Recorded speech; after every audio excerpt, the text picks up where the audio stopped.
Hey, Pardon My Take listeners, you can find every episode on Apple Podcasts and Spotify.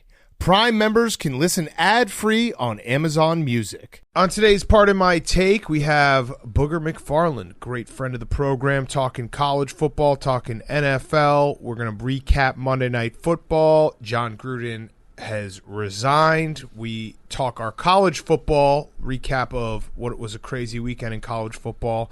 We also have a Monday reading on a Wednesday, the big fight of the superfans in Kansas City, and Hot Seat Cool Throne. Awesome show for you, and we're brought to you by our friends at Chevy. The strongest, most advanced Silverado ever is here. If you're an AWL, you know that Chevy Silverado is the strongest, most advanced Silverado ever, and as truck guys, we know this is 100% true. Silverado is strong, advanced, dependable, and hardworking, and now football season is in full swing, so it's time to take your tailgating up a level.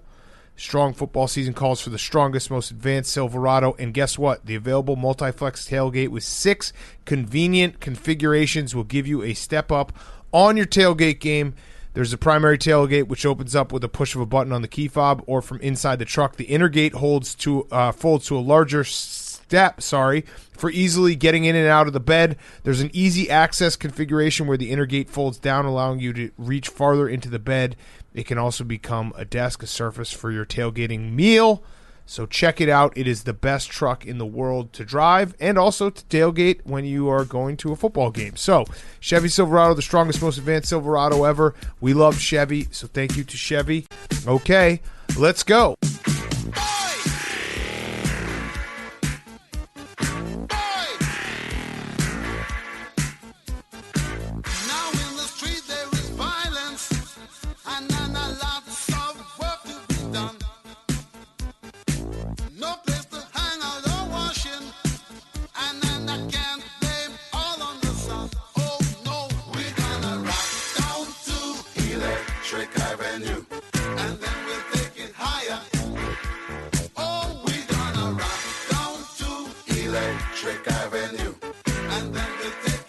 It's Pardon My Take, presented by Barstool Sports. Welcome to Pardon My Take, presented by Chevy Silverado, the strongest, most advanced Silverado ever. Today is Wednesday, October 13th. Did anything happen during Monday Night Football? It actually overshadowed the game for the first part. Yeah. And, of course, we're talking about Major League Baseball playoffs. Correct. Red Sox team of destiny. I think they're going deep in Socktober. They're going to the World Series. They have something about them that is going to...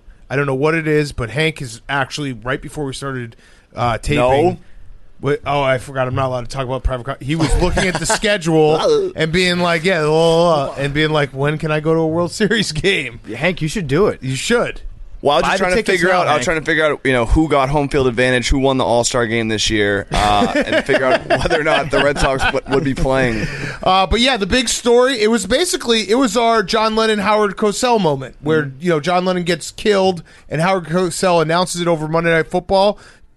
This generation has Jon Gruden resigning over Monday Night Football because of some emails that the phrasing that ESPN used was, I had to chuckle a little because they said Jon Gruden wrote emails that were homophobic, misogynistic, and racist, and also against Roger Goodell. The 4 most persecuted classes in the world, women, minorities, gay people, and the fail son of a senator that gets paid $40 million a year. NFL commissioners, it's a protected class. Look it up, Big Cat. Like, what? Roger Goodell, when he saw, the first email got leaked on Friday, and it was like, wait, we just found out that Jon Gruden sent racist emails, and Goodell's response was like, we will conduct a thorough investigation. He also insulted Roger Goodell and called him gay. Fire that motherfucker right now. Yeah. Well, no, the craziest thing with the timeline of this is the Raiders had all the emails on Friday. It was very clear that the NFL was basically saying to the I almost said Oakland Raiders, the Las Vegas Raiders, here is what Jon Gruden has in his emails. You should fire him right now, and if you don't, we'll just release more emails on Monday. They didn't fire him, and then more emails came out on Monday. Yeah, it was going to be waterboarding by bigotry. Yes. The rate that they were going to leak them out at. And you do have to wonder who leaked the emails. It's either Roger Goodell or it's somebody in the Washington football team front office, maybe some bad blood with the whole Jay Gruden, Dan Snyder, Bruce Allen thing, the way that ended. It's like a house of cards with the dumbest people involved. Oh, no. It's like Succession if every character was Greg the Egg. Yes. That's what happens in and around the Washington football team. As a fan ambassador, I can say that because it's about ourselves. You can. I'm shocked I haven't been fired from my position as fan ambassador yet.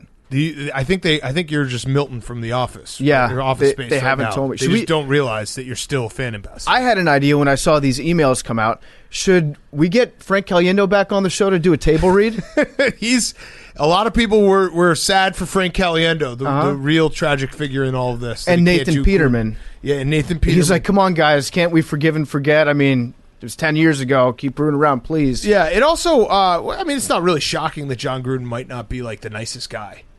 No. I wasn't like, whoa, well, how could this be? It makes my little woke Jon Gruden bit that I pulled out after the Carl Nassib thing age pretty poorly in retrospect. Very poorly, yes. But now we have interim head coach. I think, PFT, you and I had the same exact thought at pretty much the exact same time that Mark Davis should be the coach.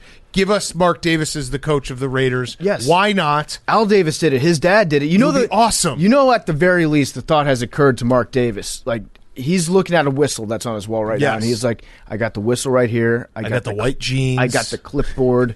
I got the haircut I for got it. The sunglasses. Yep. Please, Mark. It would be very disappointing if we didn't get at least one game with him. But you know that there's definitely one resume that's being sent out there right now. Who? Jeff Fisher. Well, there's that.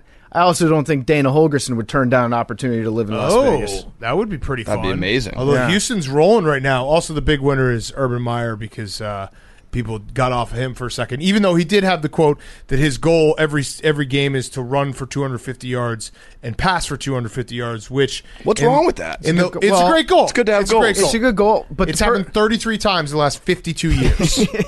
The perfect ratio is actually 15-15-30. Yes, I would think that Urban Meyer would know about that. Yes, he absolutely. Although he seems like a selfish lover, so he probably just does the 30. Well, 15 grabbing ass. Yeah. 15 denying that you got grabbed 30 ass. 30 apologizing for grabbing ass. For not apologizing. Yes. Did you guys see the Schefter live when he said that he hit for like a clean sweep? Yeah. Did you hear this? Yeah. Well, I'll put this in.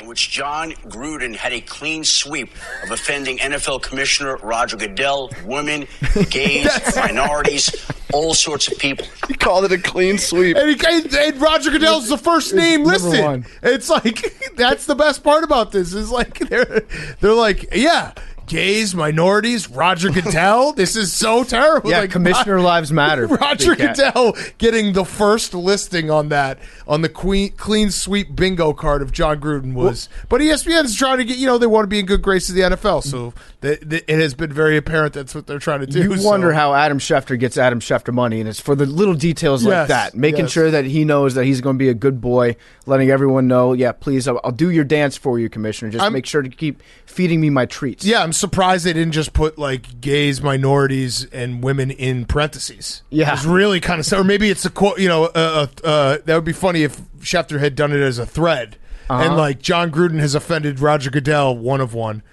two, two of two. Also, pretty much every other person on earth. Oh, and also Jon Gruden in one of the emails forgot to put the accent on Kike Hernandez's name. Yes. So big. Now that story.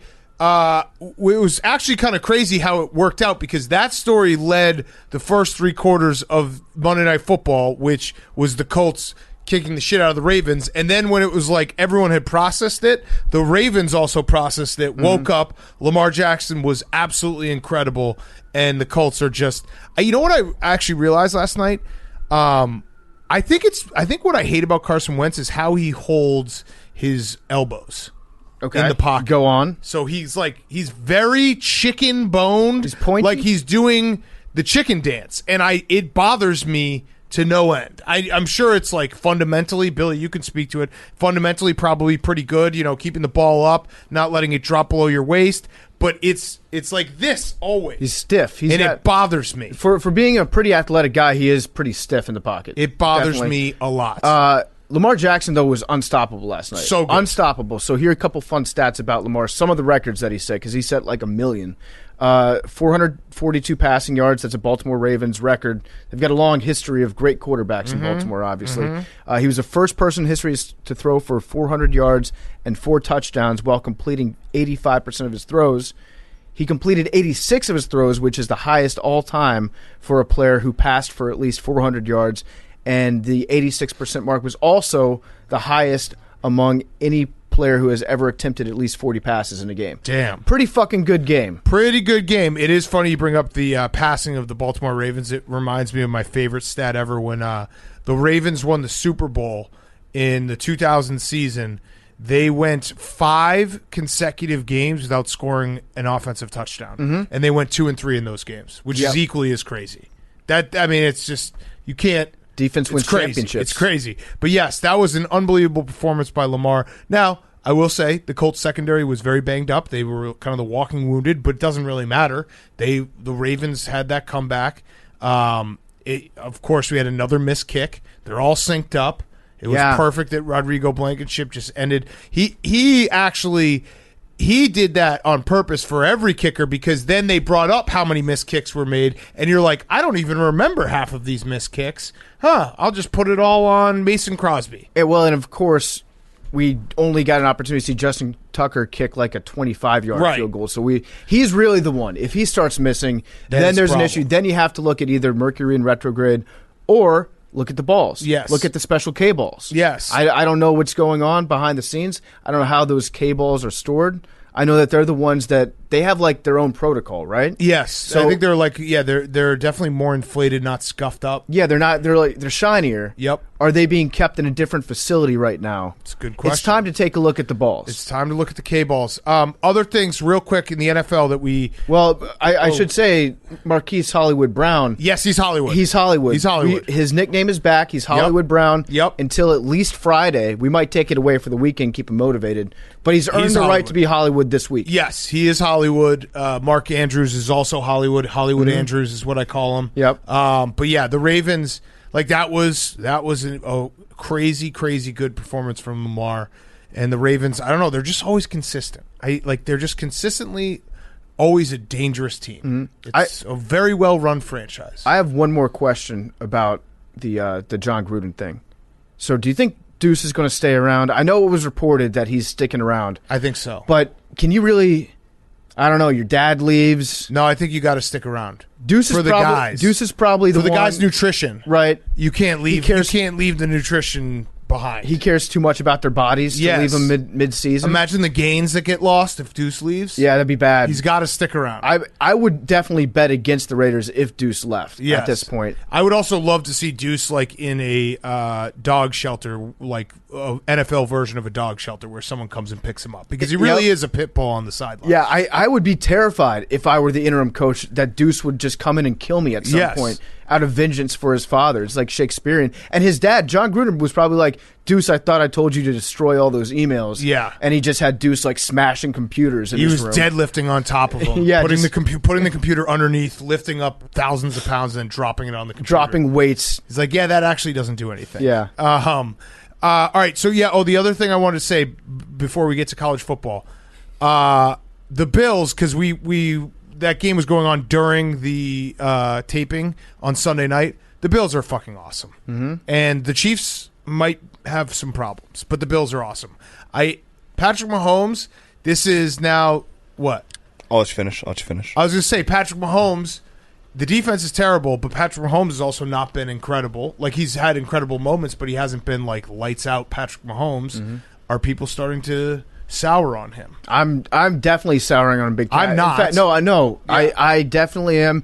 A lot of people around the league circles are saying the story out of Kansas City is that the Chiefs should trade Patrick Mahomes. They're saying that a lot of willing partners out there, Washington football team would be one probably, but that would be interesting. But if I'm a Chiefs fan, man, I'll tell you, I'd run that guy out of town on a rail. I'd say, see you later, Patrick. No, thank you. By the way, did you see that the Bills credited Mitch Trubisky for running Patrick Mahomes' offense in practices all week? His scout team, Mahomes. He's better than Mahomes. Uh-huh. Yeah.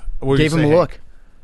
I saw PFT had an issue with this earlier, so I want to bring it up because I also was personally offended You put out your Big Cats 2 and 3 NFL power rankings. Well, so it this went is it. Chiefs 1, I'm so San mad. Francisco 49ers 2, Steelers 3, Seahawks 4, Vikings 5, Eagles 6, Patriots 7, Yep. football team 8, Falcons 9. Yeah.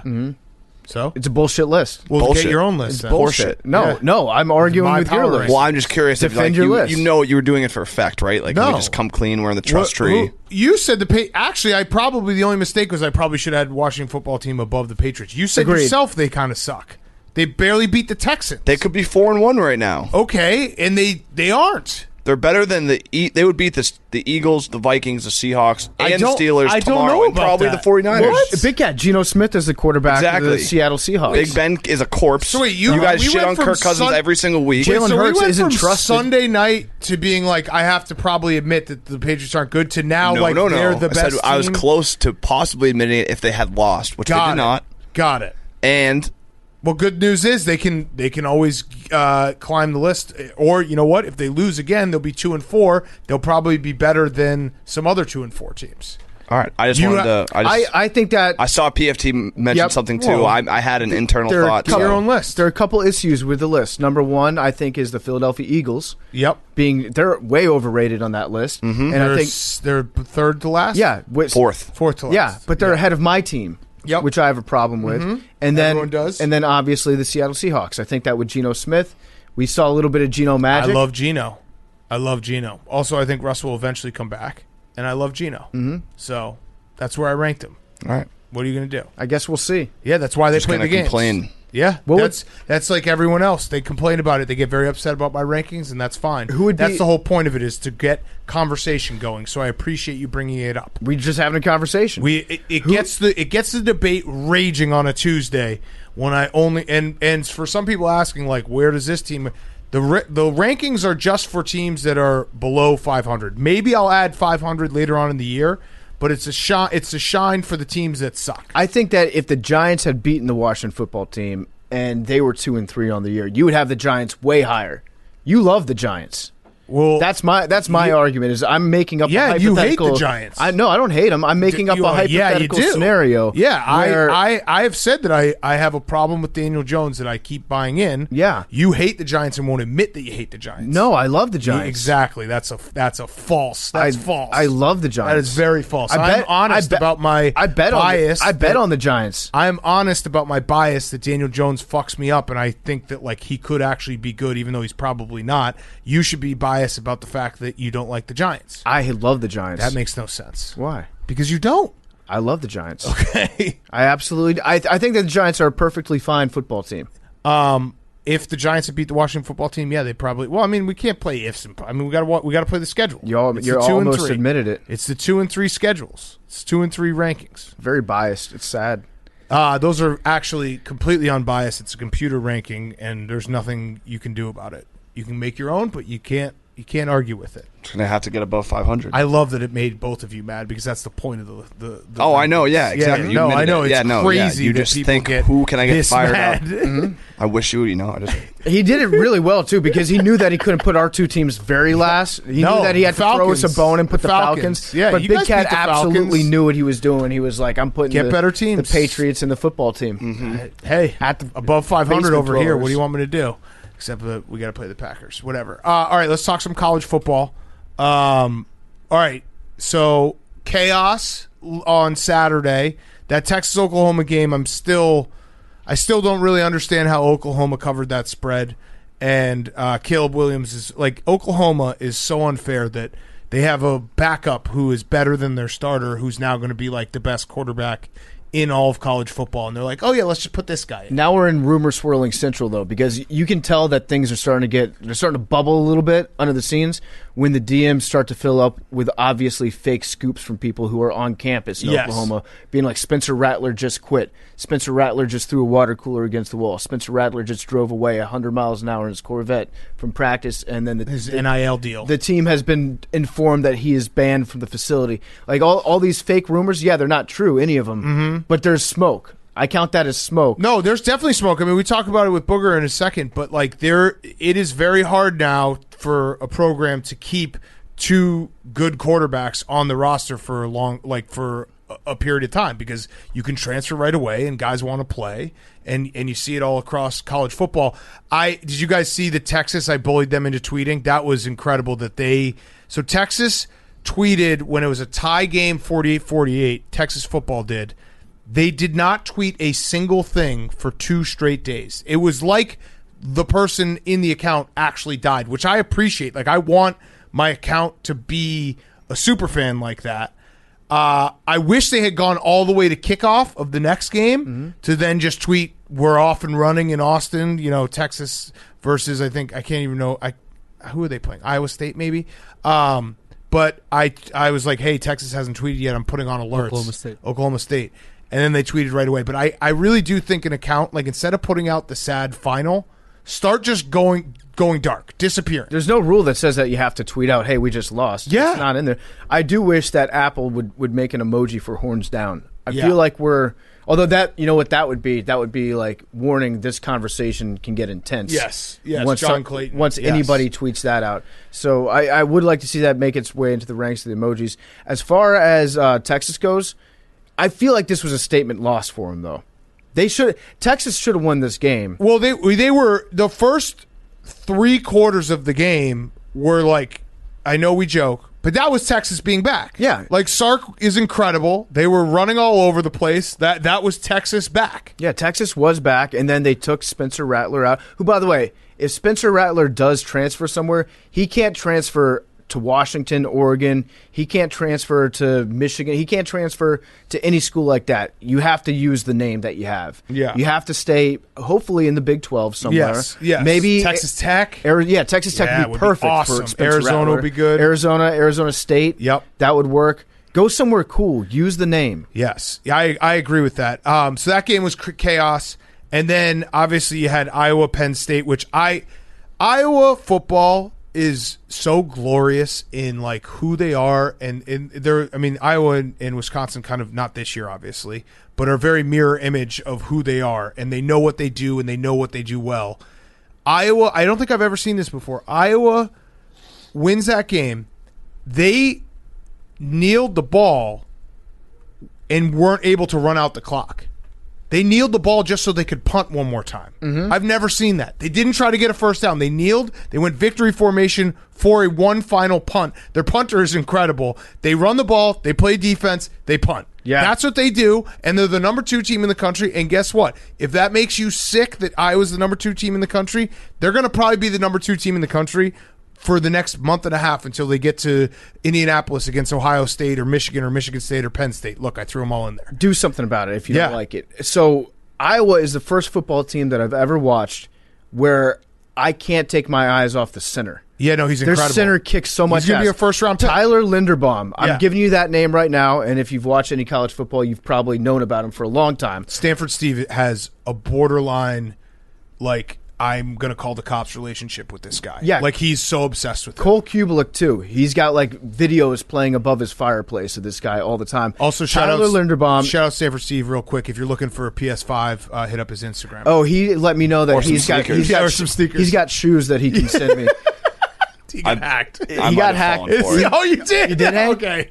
Sorry, but if you need a PS5, he's been posting nonstop about how he's got PS5s for $450. He DM'd me on Sunday from his account. Let me do a dramatic reading. My peoples wanted to ask, would you be interested in being a model / brand ambassador for blank, blank, blank in exchange for shoes? I texted him immediately. I was like, possibly. Hey. I was like, hey, I think you got hacked. Oh, you were like, yes, free shoes. But if the shoes are real, I'll take them. Yes. Peoples. That would be great if the shoes were real. Hey, peoples. But yeah, Tyler Linderbaum. This dude, he's going to be a first-round pick.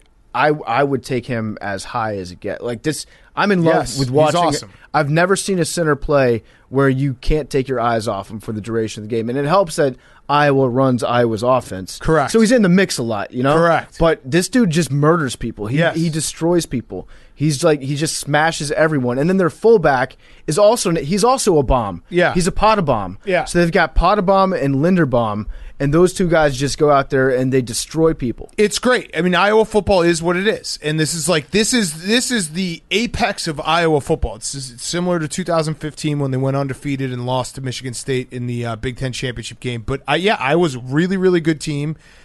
People will be mad about it because their offense is not great. Is there a good comparison to like Virginia basketball, like ugly but they get it done? Yeah, although I don't think speaking, maybe Iowa fans will feel differently, but like speaking as again like the sister school or like the twin of Iowa football in Wisconsin, it will never win a national title because there's a level That's what they said about Virginia. No, I think Virginia, though, was still, like, they were number one in the country for... Yeah, they were one seeds. And they were, like, actually killing teams. I just don't know if that can ever translate when you play against an Alabama or... Like, if Georgia plays Iowa right now, I don't know if I don't... They wouldn't score. They would score because they'd probably get a pick six, because they always do. But it wouldn't be more than 7 to 10 points. Yeah, Iowa also it's unfair to compare them to UVA because UVA basketball doesn't really mean anywhere in the universe of like when you compare UVA to Charlottesville or UVA to Virginia compared with Iowa football to Iowa, the state of Iowa. Like it's night and day. So the tradition of football, college football in Iowa is way, way bigger than the college basketball tradition is in Virginia. And you know what? Penn State, like they're still a good team. That was unfortunate because I do think they win that game if they don't lose their starting quarterback, Sean Clifford. Because there's times when you could say, oh, we lost the starting quarterback, we would have won the game if that didn't happen. And you can be like, no, man, like Iowa was going to steamroll you anyway. Eventually, like they were going to get it going. That one you can definitely point to the quarterback, considering the fact they had like missed snaps, like false starts, passes that were just to no one. So, but guess what? Don't apologize, Iowa. Don't apologize. Do not apologize because this seems like a dream season in the making. Do not apologize. I also am going to try to get a bet on the Barstool Sportsbook app, total punts between Iowa and Wisconsin when they play in 2 weeks. I love it. You know what? I'll be like, I don't know if you can set that line high enough. Can we do a bet like how they do the prop for the national anthem, how long it's going to be, how long the wave to the kids is? I love the wave to the kids in the children's hospital that overlooks the field in Iowa. I actually I'm going to admit it. I pulled a Dan Campbell on Saturday. Yeah? I cried? I teared up. You cried? I did. It's a drunk? It's a beautiful thing. I was buzzed. Yeah. It's a beautiful I mean, Tony Soprano watching commercials. I had watched the Red River, I almost said the S word. Nope, can't say the Red River rivalry. Yep. And so, I was a little bit buzzed, but a little bit buzzed off football, too. It makes you feel all the emotions. Yeah, you're happy it's great. And you're sad at the same time, but then you're happy again. It's just a nice thing. I like Iowa football a lot, especially this year. I hope Iowa gets into the playoff picture. Well, they're in the playoff picture. I'm saying like at the end of the season. I hope they have a one game that they got to win. The rest of their schedule, they are favored in the rest of their schedule. I do think Wisconsin will be like they can't have a bad game, and at Nebraska they can't have a bad game. Those are the two teams where they're better than the opponent, but if they have a bad day, like I could see Wisconsin winning. If they have a bad day, Nebraska. Have we got an update on the quarterback for Penn State? I do not know. It was one of those weird injuries where you couldn't really tell exactly what part of his body was broken afterwards. And Penn State still has everything in front of them. Penn State's still really good. And the best part about the Big Ten this year is there's a 5-week stretch where all those teams from the East play each other. So it starts with Penn State plays at Ohio State the same weekend. Michigan plays Michigan State. Then they rotate, and it ends with Penn State at Michigan State and Ohio State at Michigan. So it will all get figured out. We also had Alabama obviously lose, the biggest story of the day. That was 80 straight wins as double-digit favorites under Saban. Obviously, everyone saw the stat 24-0 against former assistants. And then the other crazy stat was Alabama had won 100 straight games against unranked opponents, dating all the way back to Nick Saban's first year when they lost to University of Louisiana Monroe. And one of his former disciples finally beat him. Yeah, 24-0. That's what I said. Yeah, so it was 24-0. Now it's 24-1. 24-1. Jimbo Fisher's the one. And then he said before the season that he predicted it. Yeah. Although, how many times has a coach predicted like this is the year that I'm going to beat Nick Saban, and then it doesn't happen? It's perfect because this is just enough for Jimbo to get the LSU job. Or an extension, again. Yeah, one or the other. Get another extension. He'll use one for the other, or you know what I mean? Yeah. One he'll either flirt with LSU and get that extension, or he'll flirt with the extension to get the LSU I think we all learned a very valuable lesson this week, and that's just don't talk about how weird a place Texas A&M is, because then they swarm like hornets. we all know that Texas A&M is a very unusual place. It's like a cult in the middle of nowhere. Bizarre. It's very strange. Very scary. And that viral of the Yell leader, or the viral video of the Yell leaders went around, and so everybody was roasting Texas A&M going into this game. They circled the wagons on us big time. So let's all just agree to not talk about Leave how it weird alone. of a place Texas A&M is. I'd agree. Was a crazy night. Zach Calzada, the Cuban Missile, which I love that nickname. The video of finally the gets kicker's family reacting was great. Awesome. That was great. And then, Michigan obviously beat Nebraska, which was a big win because it felt like Jim Harbaugh needed one of those like big road night Big Ten games. Houston Michigan won might be last real. Thursday. Houston's starting to roll. Actually, that'll be my last point. So Houston, if you're Cincinnati in our Kirk Herbstreit bet, which is a reminder, I actually still like our side.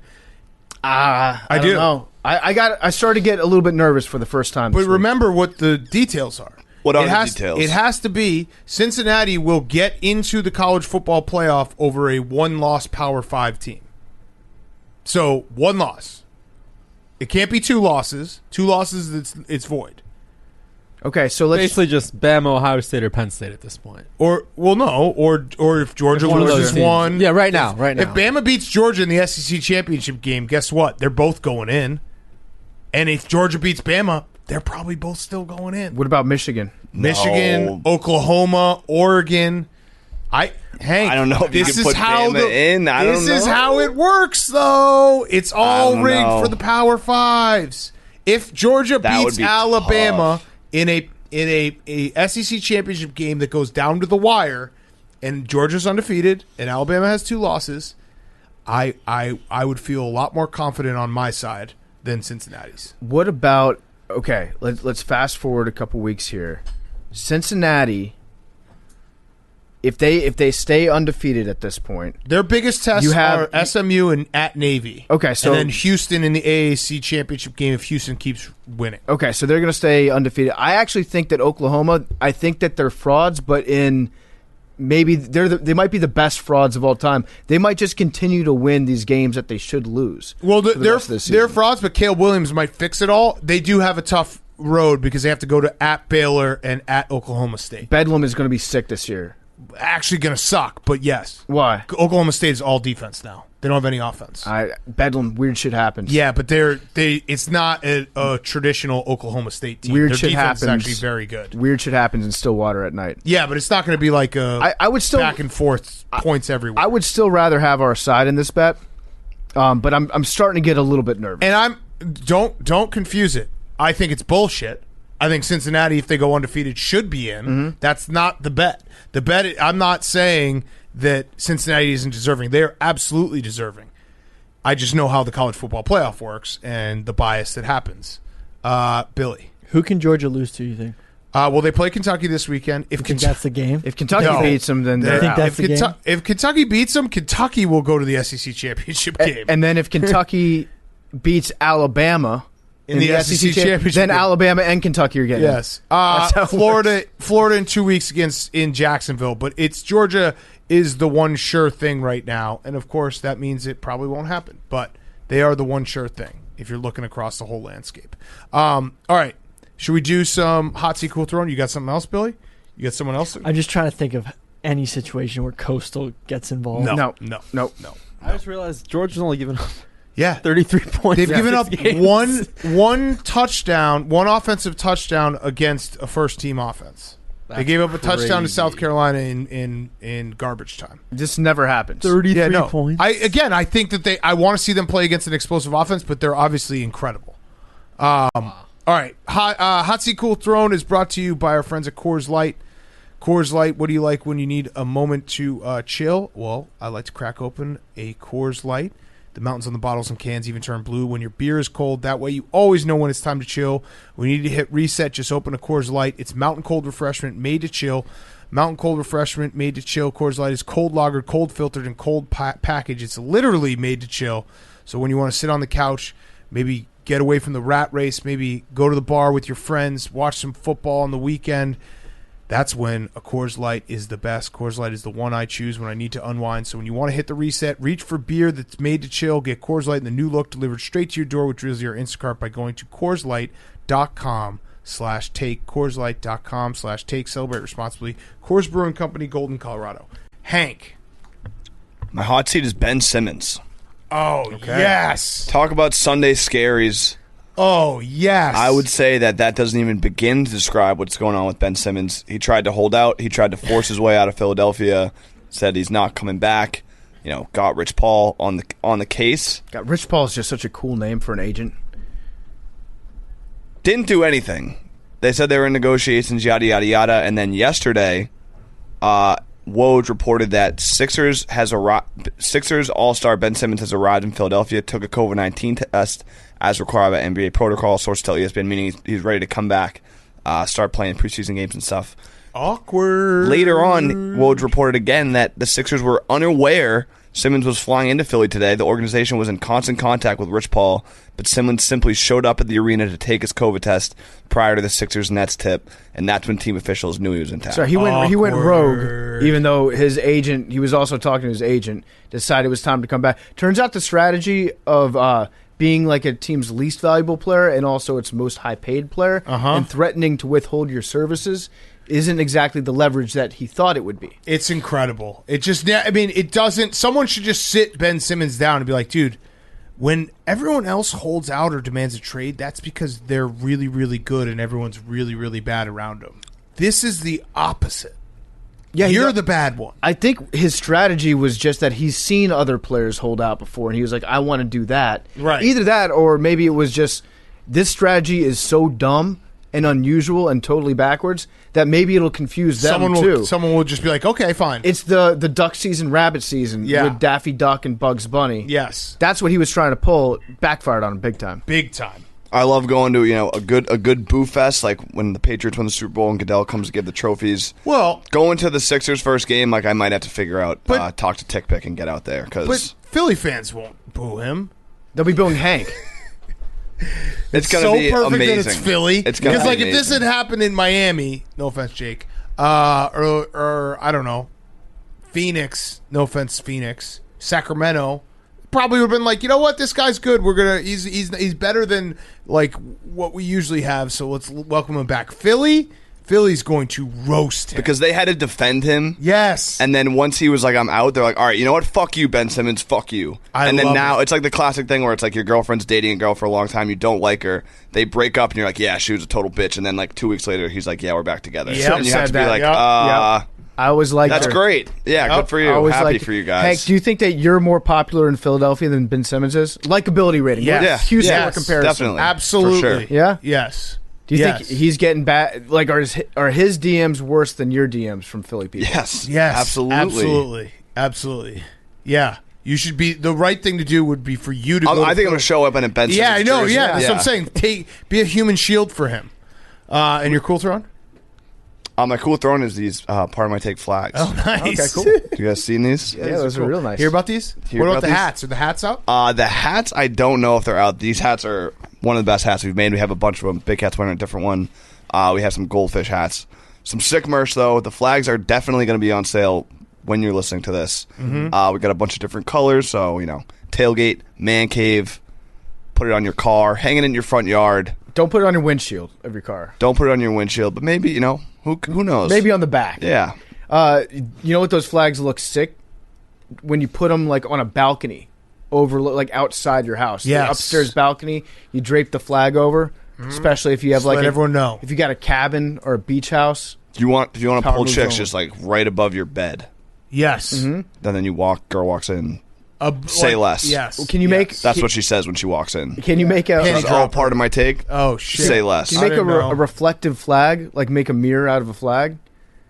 That would be sick. Oh, you're saying a mirror mirror above your bed? Yeah, with a flag. Because he's getting freaky. I'm trying to get freaky. It's kind of like Big Cat's gift shirt idea. Does the material exist to turn a flag into also a mirror? Think about it. Science, get back to me. It would be funny if you like bring a chick back and the flag's there and they're like, do you think Billy's podcasting voice sucks too? Like that's the conversation. That person really hurt Billy's feelings. He's been down and out since then. Well, actually, no, that was more the Dave and Buster's video that's coming out. That's what put him Wait, out. didn't they like my voice? Oh, they did? Did they? It was me. Yeah. Oh, They didn't shit. like Hank, yeah. So you've been more down and out about the Dave and Buster's thing that's coming out. It's where nerd games. Jake just beat you on everything. Billy, before we started taping, was suggesting that maybe we have him and Jake do some more competitions. Yeah, he's already angling for rematches. I hope we never put out this video just so I can keep referencing it. It was a fun time. I'll You tell you. you almost killed yourself jumping out of a cab. Okay. It was a stunt. I was practicing. Drop and roll. I want to be a stunt man. PFT, your hot seat cool throne? Yeah, my hot seat is the Houston Astros. The Astros are back on the hot seat because you'll never guess this, Big Cat, but they're being accused of cheating in the playoffs. But Dusty Baker is now in charge, so Dusty Baker is not going to sit idly by and let Tony La Russa declare him a cheater. Correct. He said these are heavy accusations when you make these about the Houston Astros. And if you look at the stats, he says that the White Sox have the same runs, OPS, and everything as we have. Well, actually, we're better on the road than we are at home. And I think they're actually better at home than they are on the road. So Dusty pulled an old school move, which is just flipping it on him and being like, you're saying we're cheating? Actually, you're cheating. You're the cheaters. You're the one who's cheating. And before I came to the ballpark, I was listening to Eric Clapton, and he had a song, Before You Accuse Me, Take a Look at Yourself. You know what I mean? That's all I got to say. I doubt that Dusty was actually listening to Eric Clapton that morning. It's more of a rhetorical device to be like, instead of me saying it, I'll invoke the name of someone more famous who has said it. Eric Clapton. Eric Clapton in this case, and so he's pointing all the fingers back at Tony La Russa. This is just leading us closer and closer to hopefully an on-field incident between Dusty Baker and Tony La Russa where they duke it out like men.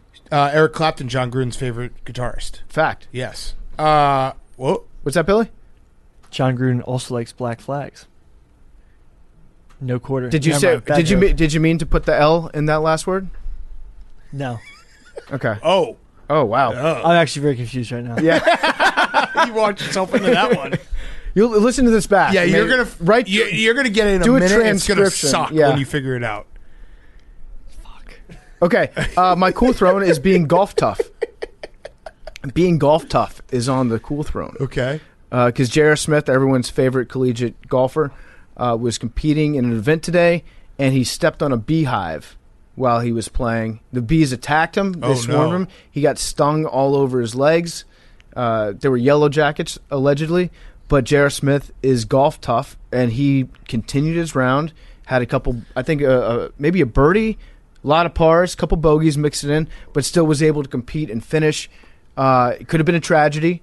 But J.R. Smith, fortunately, is an all-around great athlete. So golfers, congrats.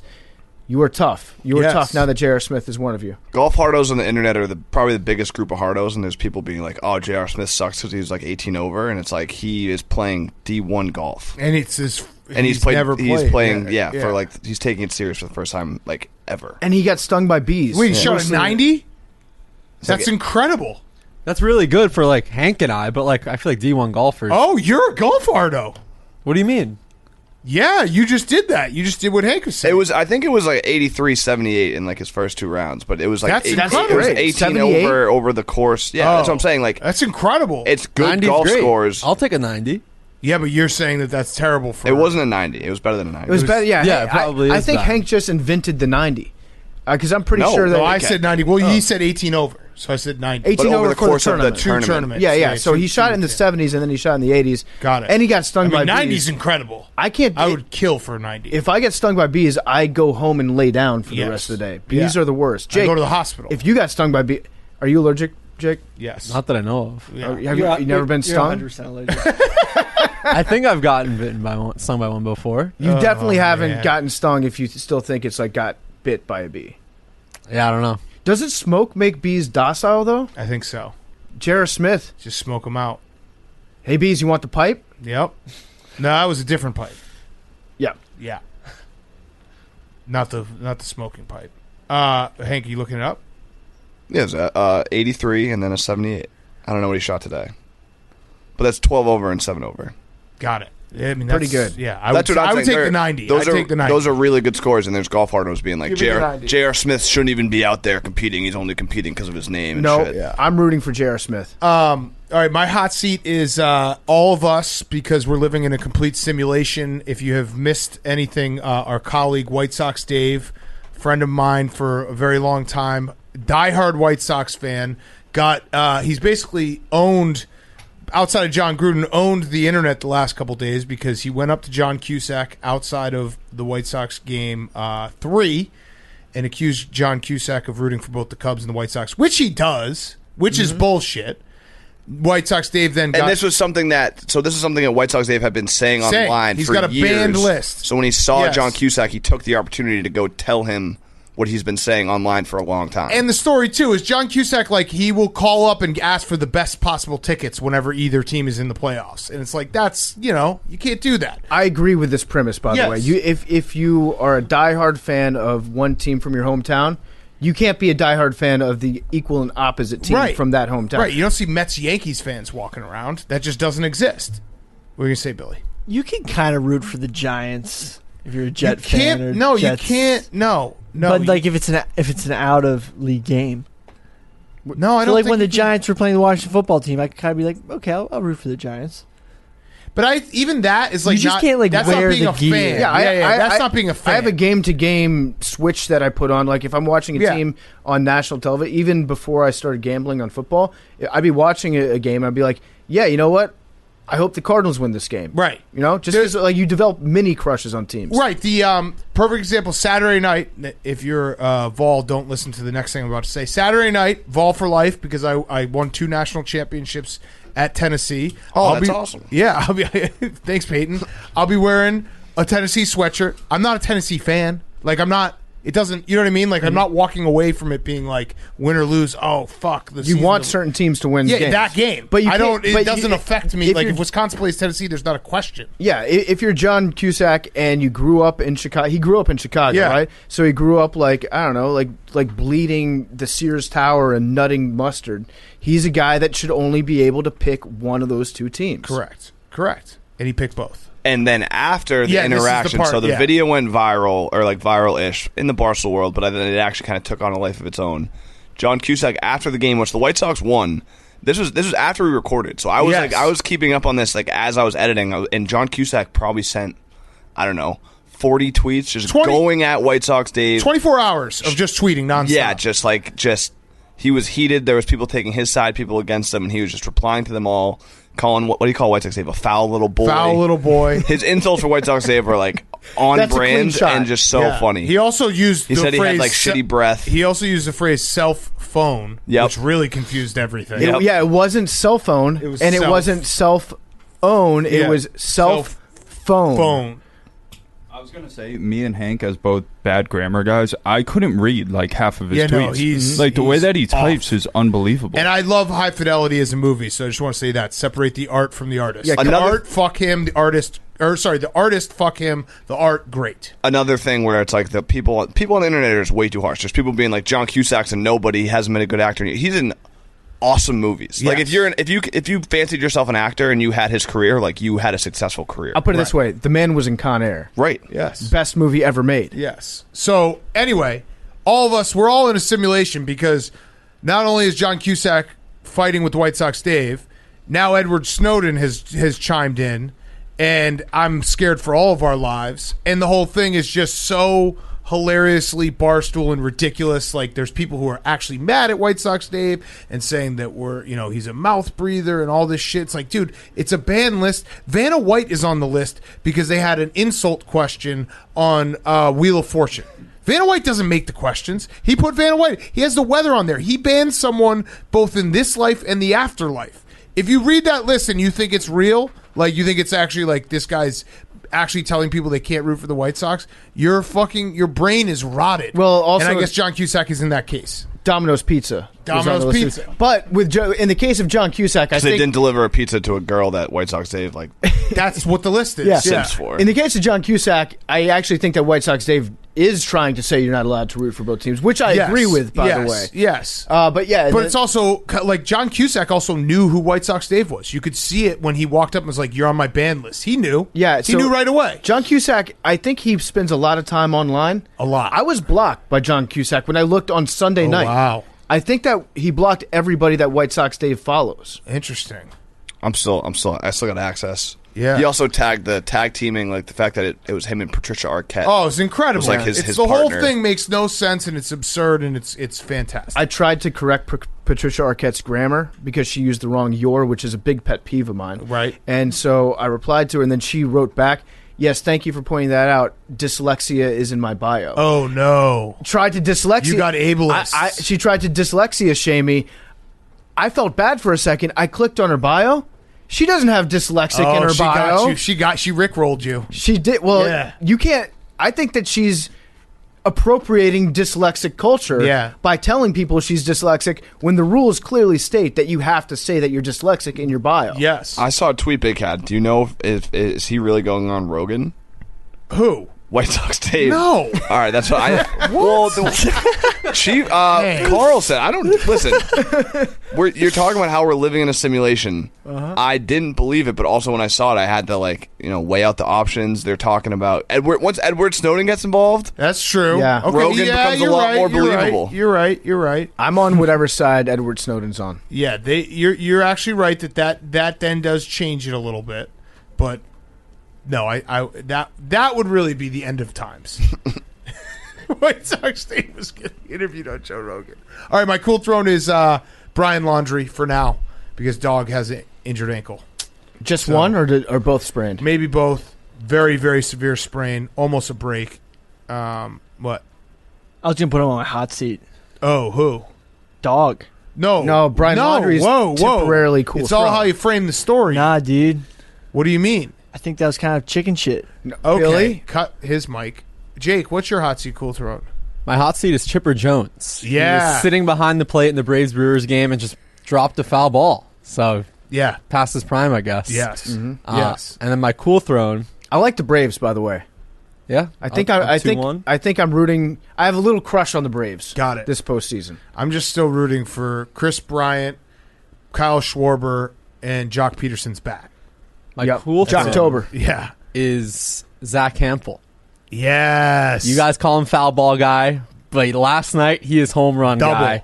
Double. 2 home runs caught in the game. He tweeted out the stat. The 7th time he snagged 2 or more home run balls during one MLB game. He got 3 once in 2018. Fenway is the 18th different stadium in which he's gotten a home run. Also, first postseason ball he's ever caught. Oh, was it? Yeah. So, So- did Zach tweet that out? 2 of them. He did, yes. Okay, yeah, I was about to say, a lot of people would be like, hey, Zach, that's not a real stat. You're just making this up. You could say anything. No, when it's Zach Hampel and the meticulous records that he keeps of his foul balls, The real numbers. those are the official. He's basically Elias Sports Bureau for people that have caught Yes. balls at Major League Baseball. I love how stadiums. he wears the neon, too, so you know it's him. Oh, that's a coincidence. He doesn't do that for the attention. The Rays home run was hit directly at him. He didn't have to Rays move. Yesterday, yeah. Yeah. He Yeah, didn't have right to to move. him. It was crazy. And then the other one, the Red Sox, you just saw him moving with the neon Yes. across the screen. So Yes. good for him. Yeah, good for Yeah. him. Billy, would you like to try again? You have weird allegiances. You think that, justice, the law, is a weird allegiance? Never mind. What? We won't talk about that anymore. No, what? My cool Dog? throne, Well, go ahead. I think it's kind of chicken shit. He pulled out. He got injured. He can barely walk. He can walk. No. There's pictures of him without a I brace saw or that. How do you know when those pictures were Yeah, taken? you don't know. Look, I'm just saying. I think he just ran out of money searching. I saw a picture and it looked like Saquon Barkley's ankle. Don't make Also- me drop this bit, Billy, please. you know what this I is? You know what Russillo's been texting me? He actually hates dog, and he was like, I think he's doing it all for clout. And I was like, no way, dude. How are people... I don't want to have to drop this, please. Okay. Dog's going to find him. That's what he does.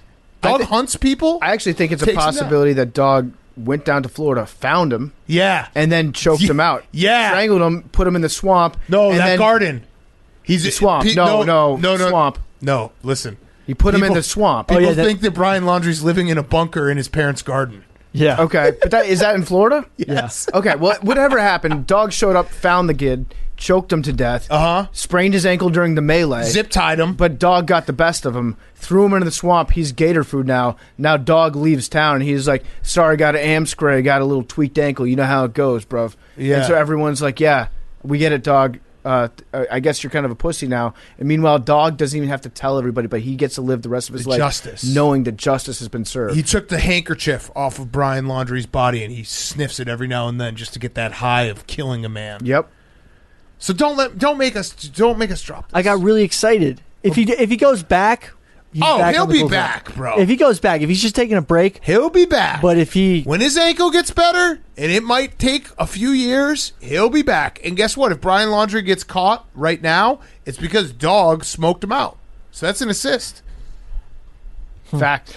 Cool throw nepotism, Zaire Wade signed with the Salt Lake City Stars, who are his father's G League affiliate team. Oh, nice. That's quite a coincidence. That's crazy that they That's scouted huge. all those players and that I don't Dwayne think Wade's that's son was nepotism. the one. come on. No, but He's probably pretty good. yeah, he's nasty. Yeah. Yeah. Like Is he? he's gonna you can't. He's not gonna nepotism his way to the NBA. That would be like saying like Jack Collinsworth got his job because he's Chris Collinsworth's son, not because he's sick at his fucking job. That's not a physically you don't have to physically perform every weekend. No, Jack Collinsworth is like one of the best 5 broadcasters in America. Right. That's just pure talent.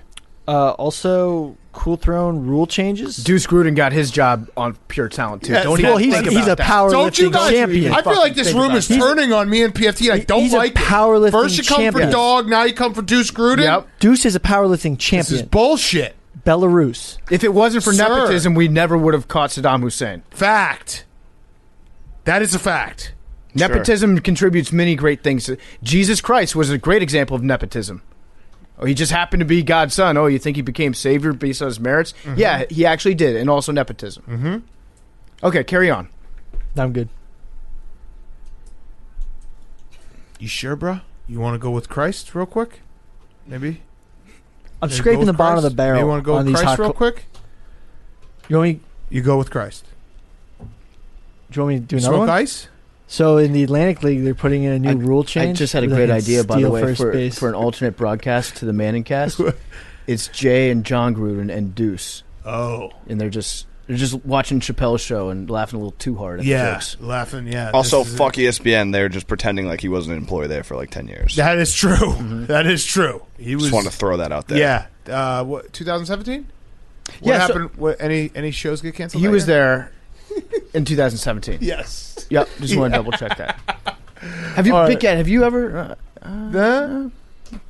Just interesting that 2017. Got it. interesting Very that interesting. he was there. All right, let's get to our interview. We got Booger McFarland. We'll talk some more football. PFT, before we do that, you got a word. Yeah, before we get to Booger, I want to talk to you guys about our great friends over at Cross Country Mortgage. Cross Country Mortgage is a lot like us at Barstool. They're a people-first group of people. They're dedicated to the fundamentals of mortgage lending, which results in a fast, convenient, and less stressful home financing or refinancing experience. I bought a house a while ago, back when I lived in Texas, and I'll tell you what, going through all the paperwork, doing all the stuff behind the scenes, the red tape, was a big-time pain in the butt. I hated every minute of it. It's stressful. You don't know if you're going to be accepted for different things. There's just so many details that you have to worry about when it comes to getting a mortgage. But at Cross Country Mortgage, they handle all that stuff so you don't have to. They make it super simple to figure out how much you can save on a monthly basis and over the life of your loan. The numbers can be staggering, and you don't know how much you can save unless you actually talk to an expert, figure it out. So you can learn more about your refinance and connect with your team at Cross Country Mortgage. They're going to make the process as painless and as simple as possible if you're choosing to refinance, or if you're trying to be a first-time home buyer. They're going to help you out, walk you through the process, save you a lot of time, effort. Rates are at all-time lows. They might not get this low again, so you should call today, get a fast, free quote. They can save you a lot of money if you go to crosscountrymortgage.com/barstool. Learn more about your future home buying experience or refinancing your current mortgage. Go to crosscountrymortgage.com/barstool. Cross Country Mortgage LLC, NMLS 3029. All loans subject to underwriting approval. www.nmlsconsumeraccess.org. Now here is Booger McFarland. Okay, we now welcome on our good friend, recurring guest. It is Booger McFarland talking a little ball, college football, and NFL. Booger, always great to have you on. I wanted to start, though, with a question. I saw we were watching Monday Night Football, Colts versus Ravens. Can you talk me through the green suit that you wore? Because it was an interesting suit. So that you pulled that off, but it was an interesting suit. Well, first and foremost, let's define interesting. I've never known you to mince your words, so go ahead and say what you really want to say. It was somewhere between a Masters champion and also the guy who valets the cars at Augusta. I couldn't figure out which one. Well, I prefer Masters champion, but I only want to get that when I actually win the Masters. And since I'm a golfer, that is sacred, and that is a very hollow statement. So I appreciate that you would even go there. Never ever confuse me with a valet driver of any sort, whether it is one that's wearing a black jacket or a green jacket.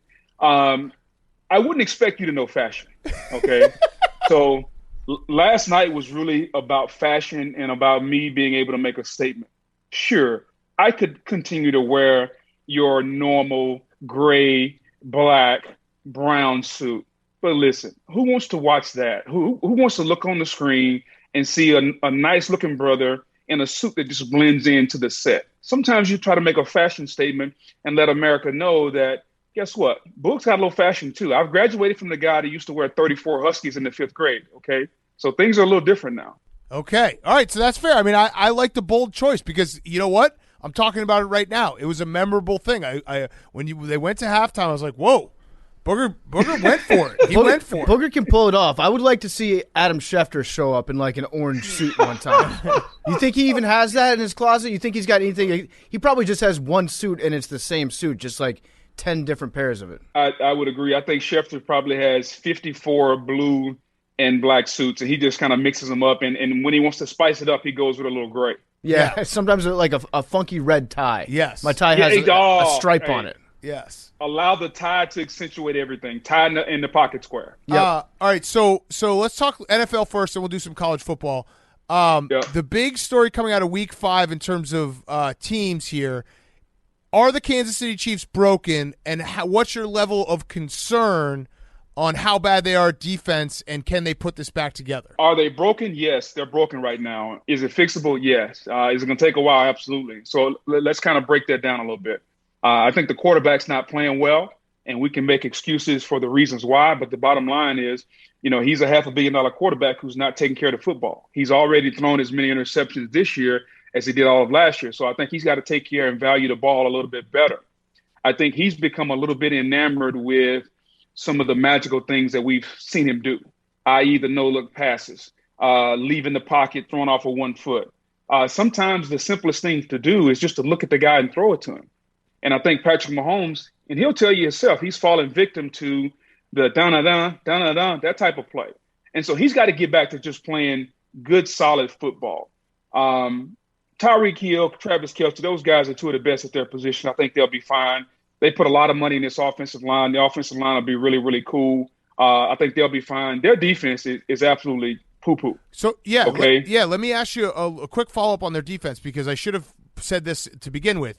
I'm always that's a bad job of interviewing by you. Yeah, you should have asked one question and then set up the next question. Well, no, that's not why I did that because I respect you, Booger. I know you can hold two thoughts in your head at the same time. So that was a good initial question. It didn't go in enough detail in this respect. You were part of a defense, the 2006 Indianapolis Colts. Unfortunately, they beat my Bears in the Super Bowl. But you were part of a defense that all regular season was bad. You guys were not a good defense, and then you, towards the end of the season, figured it out, put it together, played good enough defense to win the Super Bowl.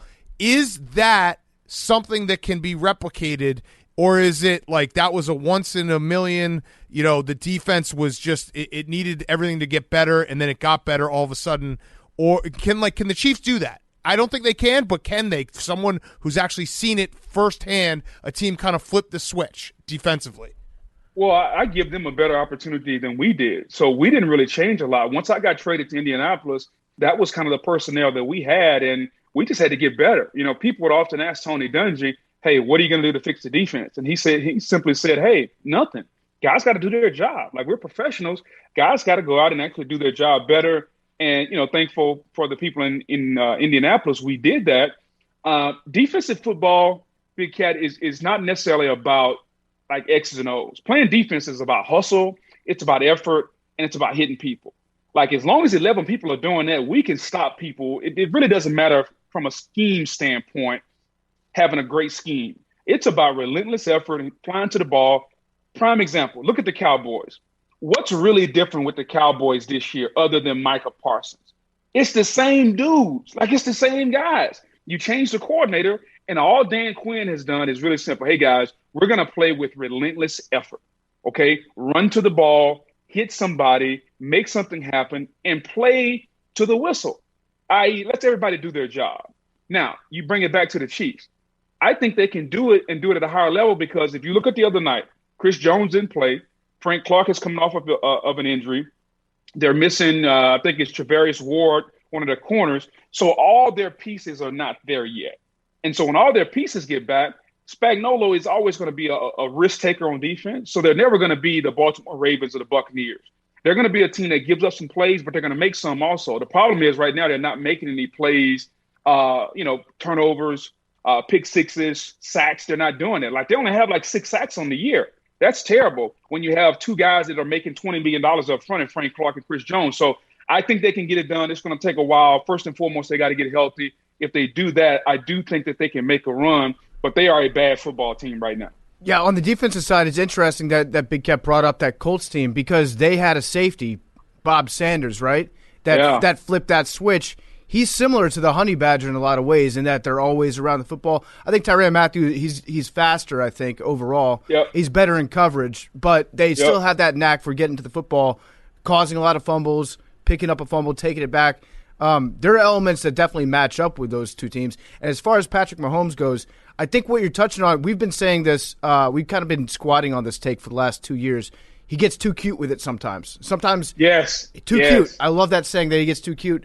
And so he needs to you're saying he needs to just go back to fundamentals, lock in on a receiver, go through your progressions, just play quarterback like a normal way. And I actually think that the Chiefs will be fine by the end of the year. They'll manage to figure all this stuff out that we're talking about, and they'll probably end up as, a 3 seed in the playoffs or something like that. I just think that he's too good to go the entire year committing all these turnovers and running these issues. Well, I completely agree. It's kind of like Big Cat. He goes on these diets sometimes, but he's like his level of fat in his body is just too high for him to stay on it. Like it will never last. At some point, he's gonna Big Cat, and he's gonna continue to. Yep. I don't know whether it's the donuts or it's the double cheeseburgers or what it is, but he can go on a diet for 6 days. That 7th day, he's going to intake so many calories that his body is just going to start rejecting some of them. Yes. Water always finds its level. You know what it is? There you go. During a football season, when you played in the NFL, like, your body gets banged up during the season. Guys go through injuries. You're hurt, not injured. During the football season, I am constantly, battling week to week, trying to make it through the weeks, and sometimes, it falls apart. I'm no different than a guy who has 2 Super Bowl rings. We're the same, Booger.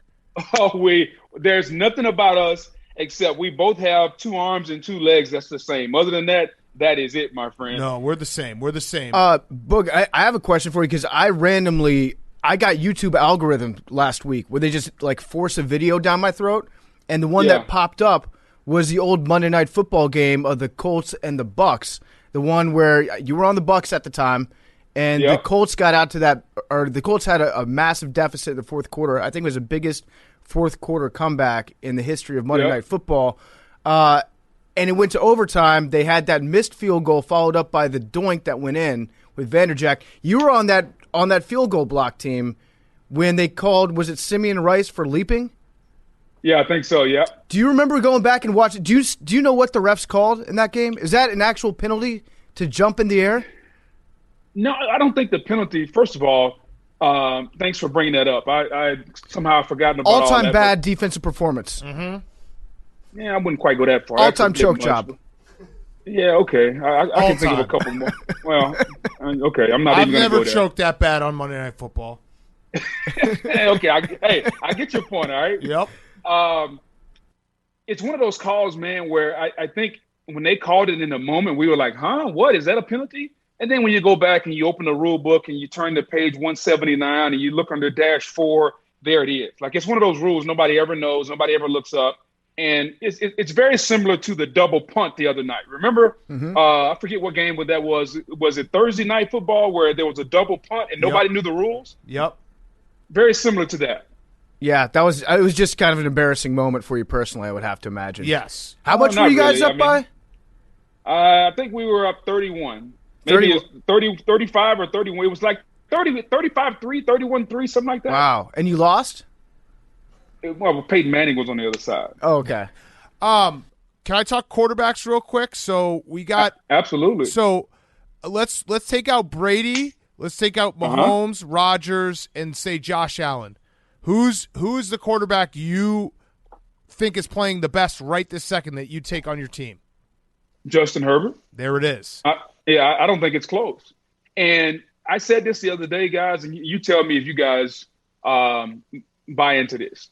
I think we were all victims of that, of his personality coming out.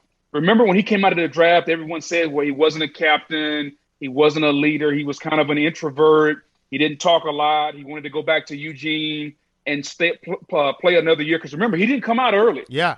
He had the chance to come out early, but he went back to school. And so we paid so much attention to his personality that we overlooked his talent. And the Miami Dolphins did so much that they took Tua in front of him. How about them apples? Yeah, for me it was the hair. When they cut his hair, I was like, he's lost all his powers. And then he spent the last year growing it back out. It's nice and shaggy. It's not too long, like Trevor Lawrence. Yeah, but it's a good point, Booger, because it's actually it's crazy when you look at quarterbacks, and if they stay longer, it's just more time to tear them down in a weird way. Whereas, like, when it's the potential is there and they come out after 3 years, it's like, well, we can fix everything and everything looks great. I remember people were saying that because he played high school football in the shadows of Autzen Stadium in Eugene, Oregon, and then went to Oregon, the guy's never traveled anywhere in his life, and that was a knock against him. Like that, so like when you have more time, you break it down. But he's been incredible, and that. So that Chiefs Chargers game we were talking about it on Sunday. I think the Chargers defense and the Chargers Browns game. I think the Chargers defense and the Browns defense are both very good. Is there something to be said for a game that just gets out of control where you can't judge their defense going forward on that one game where shit just went crazy and it became a shootout and like game flow was completely off the charts? Because I don't think both those defenses are give up 500 yards and 40-point defenses. No, but I do think both of those defenses, their weaknesses got exposed a little bit. Okay. If you look at the Chargers defense, they couldn't stop the run. Like they had the wherewithal of like 2 ants trying to stop the run. Like they just couldn't do it. And if you look at the Browns defense, I know the defensive coordinator. He's a personal friend of mine, and they've tried to build that secondary up for the last couple of years, and that secondary got exposed when Myles Garrett and Jadeveon Clowney are not getting after the quarterback. That secondary was getting toasted. I mean, Mike Williams was running scot-free to the point that I honestly thought that the play was dead because there was no one around him, and it was a touchdown. So to your point, sometimes it can get out of hand, but I think that was just one of those cases, man, where it was really, really two defenses that had bad matchups because their weaknesses were being accentuated by the other team's strength, if you follow me. Yes, yes, absolutely. I want to ask you about the Washington football team's defense because we had Rex Ryan on a couple weeks ago, and he said that's his biggest disappointment of the season. It's my personal biggest disappointment because I was relying on that team to be able to, look like themselves from last year to a certain extent because they haven't really changed personnel. They haven't changed coordinators. They, in fact, added some guys on defense. But they suck. They're just really, really bad right now. From your perspective as a defensive guy, is it an effort thing or is it a scheme thing? How much hope should I have for this Washington football team defense? I think it's a combination of two things. I don't think it's scheme because the same coordinator is still there. Jack Del Rio is still the defensive coordinator. So then I go to the next step. Could it be effort? Well, I see they're playing hard. Those guys are flying around. I just don't see the consistency of attention to detail. The things that make you great are often the little things. And last year, that defensive line was dominant. This year, it hasn't been. Last year, they were creating turnovers. This year, they're not. Last year, their secondary was pretty good. I think they added, is it Jackson, J.C. Jackson, maybe, the corner? Yeah, they got the corner, and they got Landon Collins back, who is he was supposed to be good, but he's been pretty bad to the point where people are saying maybe he should just switch positions to linebacker. And that's never a good sign when people are like, your safety is so slow, but he could be a really good small linebacker. Well, listen, that's kind of like Big Cat. If Big Cat were to play football, he would probably start out at fullback, and then they'd be like, you know what? This running thing is a little tough. Let's just move him to guard or center. So eventually that's where you get to. So again, you and I are very similar. We can morph into different positions, even though you may want to be a fullback. I think eventually you settle in at left guard, maybe a right guard, because left guard is more athletic. You'd be kind of a right guard. This feels personal now, Booger. Yeah, no, that's fine. It's not. You know, personal. it's projecting because Booger struggles with his weight, so he's projecting. I'll take it. I'll carry it for you. I don't struggle with it. I just like to eat. Where do you land on the starting rookie quarterbacks? Like the debate obviously raged when Justin Fields was not being played. Trey Lance has looked not great, but he's had to play for Jimmy Garoppolo because he got injured. Do you think there's are you one of those guys like, hey, you could ruin a starting quarterback, or if they're the guy, they're going to be the guy and you should play them right away? I think you play a guy when he's ready. I don't believe in putting the guy out there and just throwing him to the wolves. I think there's a lot of kids that are growing up nowadays that are mentally soft.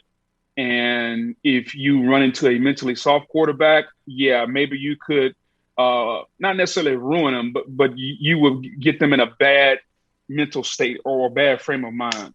As you look at these quarterbacks here, Trevor Lawrence, I think is super athletic. I think he's going to be fine as long as he can keep Urban Meyer on the plane and coming back to Jacksonville, and he stays invested. I think Trevor will be fine.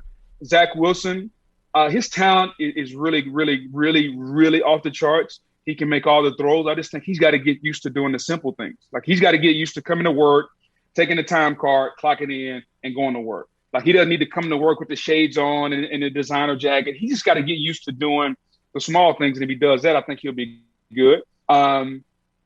Mac Jones, listen, Mac is in a really, really good situation. I love Mac Jones. I love what Mac is doing. I think Mac is going to wind up being a really, really good quarterback. He'll make some Pro Bowls. He'll be really good for a long time. Justin Fields, I'm not a believer in Matt Nagy. I think Matt Nagy, Preach. Yeah. I'm just not a believer in what he's done. I thought Mitch Trubisky was a quarterback that had a lot of talent, but he just wasn't used in the proper way. Trey Lance is not ready. And what I mean by not ready, let me define that. The objectivity of playing that position, or the prerequisite, you got to make really good decisions. You got to take care of the football, and you have to give your team or put your team in the best position to win. That means you can't take sacks. That means you can't throw the football to the other team. If you watch the preseason, in every game he played, he took a ton of sacks. He threw interceptable balls, even though they were not sometimes intercepted, but he threw balls that hit the DBs in the hands. So he's not ready. And if you watch the game the other day against the Cardinals, Trey Lance, the first throw of the game, or one of the first throws of the game, he gets picked and he throws another one clear over the guy's head. The game is moving too fast for him. Eventually it'll slow down. And when it does, he'll be an all-pro player. So I honestly think that these guys, there is a lot of expectations based on where they pick and based on our appetite to get everything we want right now. Like, it's really not on their fault. It's our fault, because Big Cat, you being a Chicago Bear fan, you want to see Justin Fields right now because you're paying your season tickets or whatever, and you want to get your money's worth when you go to the stadium. Well, just have a little patience. Yeah. You mentioned Urban there for a second. Is there any recovering of that locker room? You've been in locker rooms your entire life. I'm sure you've never had a coach not fly back with the team. Let's just say hypothetically Tony Dungy stayed overnight after an away game, and then he was grabbing a girl's butt in a bar and getting absolutely hammered. Yeah, like something you may have seen. How does it recover? Like, how, are those guys checked out of what Urban Meyer's saying for the rest of the year, or is there any way this, because on top of it all they're bad, but is there any way he can get back the trust in that locker room? No, I don't think so. I don't think Urban can. And to your point, PFT, I don't think Tony Dungy would ever do that, which is the one thing. Like, Tony didn't comment on the whole bar thing with the wife.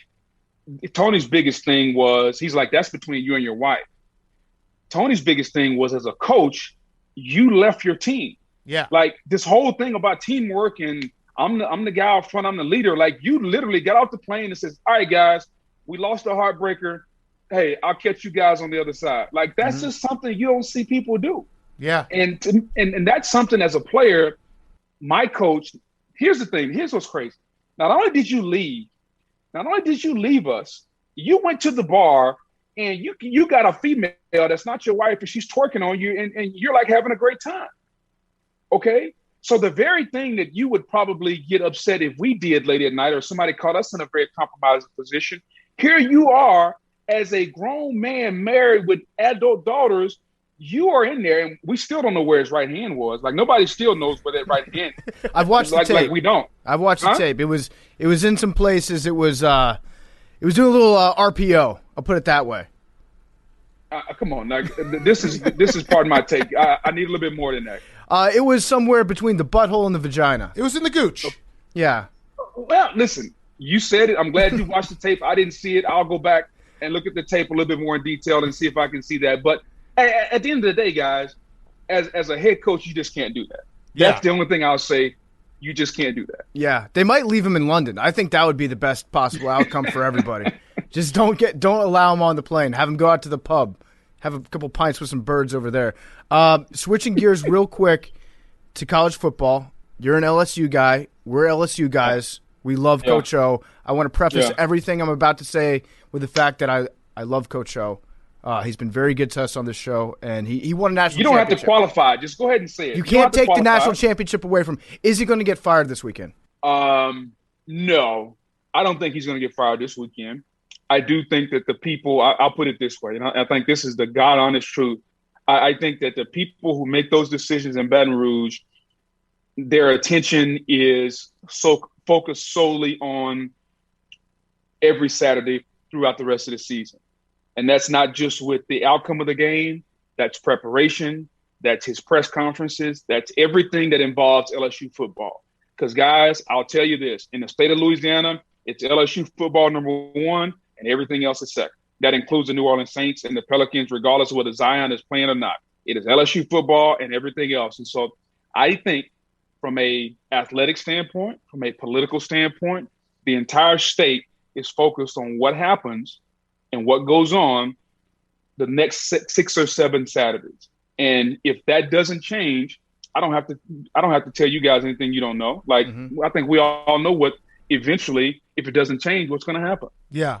It sucks. It sucks because we love Coach O, but it's also the reality of SEC football. It's the reality of a school like LSU that expects to be great year in and year out. The pressure should be great. Yeah. LSU, you guys got the guys. Should be great. Yes. I actually, on that note, so LSU always has top recruits, Bama, Georgia, Ohio State, these teams that always get the best recruits. Would you, when you're playing on a Saturday, is it that apparent when you play against a team that's like, okay, they could have a great quarterback, they could have a great coach, but when it comes down to it, they don't have dudes that are even close to our set of dudes? Yes, I think I've played several games where you basically say, hey, if that dude doesn't beat us, they got no shot. Right. And you know it going in. Nobody comes out and says it because that goes against the whole code.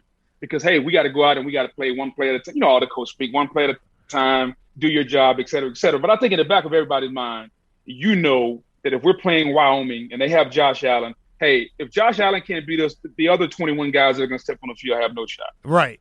It's just it's an interesting part of college football when you watch it every Saturday because in the NFL, any given Sunday, like every team has pros and any team can beat any team, whereas in college football, even this weekend, with Alabama losing to Texas A&M, it's a shocking upset. But at the end of the day, Texas A&M has really fucking good players. You know what I mean? They have a top 10 recruiting class the last 3-4 years. So it's Why is it shocking? Jimbo told you this summer it was going to happen, and Saban replied, what, in golf? Yeah. But you know what I mean? Like that when you actually look at it, the recruits for each team, the talent level is not that – there's not a huge discrepancy. It's just that A&M was having a bad year and Alabama's Alabama. It's perception, right? I think we have the perception that when I hear a name, I automatically know what it's going to be like. Alabama dominant, Ohio State dominant, Georgia dominant, LSU LSU, they could be good depending on who the quarterback is. So like there's this perception. Michigan never beat Ohio State. So like as soon as you say names, the perception comes in our mind, and I think that's our fault again. Yeah. Because you're right. If you look at the recruiting rankings, the teams that should be really good, Alabama, Georgia, Clemson, some are good, some are not. Like Clemson's terrible this year. And so I think you have to be able to look at the team, watch how they're playing, follow how they're playing, and that'll give you a little bit of insight. But I think the parity is starting to take a little bit of shape in college football. And what I mean by that is I think that Penn State has raised their level of play. I think Michigan is playing well this year. I'm still waiting for USC to get the right head coach. Yep. When they get the right head coach, then when USC starts rolling, then they dominate California. And USC, Oregon kind of control the West Coast. You come in the middle. It's always been Texas, Oklahoma. You go up in the kind of in the Midwest / Northeast. It's been Ohio State, Penn State, Michigan. And then you have the SEC. That's kind of been what college football has been about. Miami, Florida State has kind of been up and down a little bit. But like generally, it's been like a 20-team field for like the last 30 or 40 years. We're just, I think, slowly getting back to that point. Yeah. It's also interesting. I think the biggest change in college football is that guys can transfer, and the transfer portal is, you don't see it. Like you actually, Penn State losing to Iowa is a perfect example. They lose their quarterback. They don't have a backup. Usually in a regular season, 20 years ago, you have a backup who's decent. Even Caleb Williams comes in. I don't know what do you think Lincoln Riley's going to do with Caleb Williams and Spencer Rattler? Because you don't want to lose Spencer Rattler this season. Like he could, he probably won't, but if you name Caleb Williams a starter, Spencer Rattler could transfer. He could put himself in the transfer portal the next day, and now you have no depth. Well, I think where you're at right now, he's not leaving because where is he going? Who has scholarships available, et cetera, et cetera. Yeah, not this year, but he might say, like, I'm not going to stick around and be the backup. He might not do That's it. cool. Right. Well, that's cool. If Spencer Rattler leaves and I got a scholarship, I can go sign somebody else. But it's like this is big boy football, big cat. Like if you don't do the job, like you lose it, I'm going to play the best guys. Kind of like Nick Saban. Remember when Nick Saban pulled Jalen Hurts and put in Tua? Yep. All right. And Jalen Hurts kind of just sat there and he toughed it out, and he came back in the SEC title game. He came back and played some. Yep. Okay. So you have to have the mental toughness as a kid to know that if I'm not playing well, like this is very, very similar to life. Like if I'm not doing what I need to do in life, I'm going to either be fired, demoted, and I got to look myself in the mirror and say I got to do better. Yeah. Spencer Rattler, to your point, I don't think Spencer Rattler is going to start another game at Oklahoma barring injury over the next couple of years. Because I think Caleb Williams came in and galvanized the team. So if Lincoln stood in front of the team and said, "Hey, we're going back to Spencer," he would lose every player in there because they look at him with the side eye like, "So you're going back to the dude that had us down 2 touchdowns or 3 touchdowns against Texas? Okay, all right. So now you're not about winning; you're about the agenda." Yeah. And so as a coach, you can't do that, man. You always got to be real with your team, because if you don't, then you risk losing the confidence and the trust of your team. But what I'm saying is the best coaches going forward in college football will find a way to keep positional depth in an era where guys can transfer. Like Penn State, if they keep Will Levis, who starts for Kentucky and beat LSU on Saturday night, if he's the backup for Penn State, they win that game in Iowa. I believe that. Instead, they don't have that backup, and it falls apart quickly. So it's going to be interesting to see which coaches are able to like massage those relationships and keep guys kind of bought in, even though they're not starting right away. Yeah, I think that's a good point. I also think that depth is going to be younger. So you're not going to get a guy who's a junior or a senior that's just going to sit there and twiddle his thumbs and listen to Pardon My Take on Tuesday and Wednesday and go to practice and ride the bench on Saturday. Like, you're not going to get that. Will Levis is a listener. Will Levis listens to every show, and he beat LSU's Factually ass. Incorrect, Booger. Yeah. Okay. 1 out of 100. Okay. Say I'm wrong. All right. Most of your depth, to your point, Big Cat, is going to be younger guys. So freshmen and sophomores. And that's what Nick Saban does a great job of convincing young guys to kind of sit around and wait their turn. He'll play them a little bit in the games against Northwest Directional State to kind of make the moms and dads and the grandparents feel good. But when you get into conference play, those guys don't play a whole lot. All right, what about Georgia's defense? Because I'm starting to think they might be one of the best defenses of all time. Like maybe in 20 years, we might look back and we might be like, this Georgia team is like those early 2000s Miami teams, like some of the Florida State teams from back in the day. Do you think that this Georgia team, what we're watching right now, could be an all-time great? I think their defense is as good as we've seen on the collegiate level in a long time. I think Stetson Bennett, a.k.a. the mailman at quarterback, brings a level of maturity and toughness to the quarterback position that JT Daniels doesn't. JT, I've never seen a guy practice like on Tuesday, Wednesday, skip Thursday, didn't play Saturday. Like what are we doing here? And so I think this is Georgia. It seems like we say this every year. This is Georgia's best opportunity maybe to win a national championship. Like how many times have we said that? Right. In the last couple of years, we've said it a couple, like 2 or 3 times. So their defense is legit. Their head coach is really, really, really, really good. I played not with him, but I played against Kirby at Georgia. I think we're going to get one of the all-time great games when we get Georgia versus Alabama in the SEC championship game. I think it'll be outstanding, and I think it'll be one of those Saturdays that we look back and we go, wow. There will probably be – it'll be very similar to the LSU-Alabama game that was 10-9 or 13-9 years ago, where I think there were 44 draft picks on that field. Mm-hmm. I think when Georgia and Alabama face each other, potentially, I think there'll be 40 to 50 guys that go in the first 4 or 5 rounds in the NFL draft at some point. When you were playing against Kirby on the field, did you underestimate him because his name was Kirby? No, I underestimated him because if I'm not mistaken, Kirby played safety, and he didn't look really athletic. He looked like maybe a coach's son. Mm-hmm. Ham and try eggs. hard guy. Yeah. He's going to be in the right. He's going to be in the right spot, do the right thing. He's a coach on the field. All the stigmas. Yeah, deceptively athletic. Yes. I got you. Yeah. I just feel like people named Kirby usually get underestimated in life. It's one of those names that it's hard to take seriously, but I think he's proven himself, and obviously I think this team on defense is definitely one to watch. I do want to see them play like a explosive offense, and that's not I think the defense is lights out, but they have not played an explosive offense, and your retort could be there aren't that many this year, but like who would you classify as an explosive Ole Miss, offense? Alabama, Ole Miss. Oh, geez. Okay. Ohio State. What? Okay. Oh, listen. Hey, big guy, listen. Alabama, yes. Ole Miss, I take it you're believing Lane also? No, I think listen, Georgia will beat Ole Miss because Ole Miss can't stop anyone. All I'm saying is the offenses that Georgia has played are not good. Clemson is a dumpster fire offensively right now. That was a win week 1. We're like, oh, that's huge. Arkansas is one-dimensional. Auburn, Bo Nix is trick or treat. I think Georgia's defense is very, very good. I can't wait till they have to play an offense that can do multiple things and do them well. Alabama, like you said, the SEC championship game will be fantastic.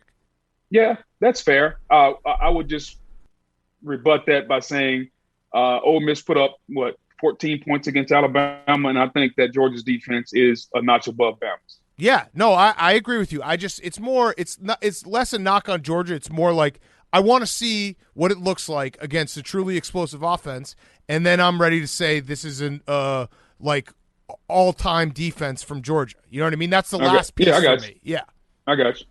Booger, are you still in the room with Chris Berman this year while he's coming up with his nicknames? Yes. He talks a little bit.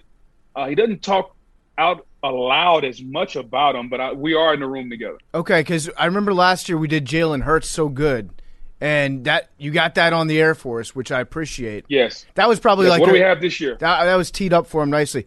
I don't know. I was thinking 2 things. Justin Strawberry Fields. Mm-hmm. That should be an easy one to incept. Or maybe around Christmas time with the 49ers, deck the halls with balls of holly, sa-la-la-la-la-la-la-la-la. No, with the Jets. What I said, 49? Yeah, with the Jets, yeah. Yeah, that one's a bit of a reach. I do like the Strawberry Fields one, though. Okay, yes. That should be easy for Boomer to hear and be like, oh, hey, yeah.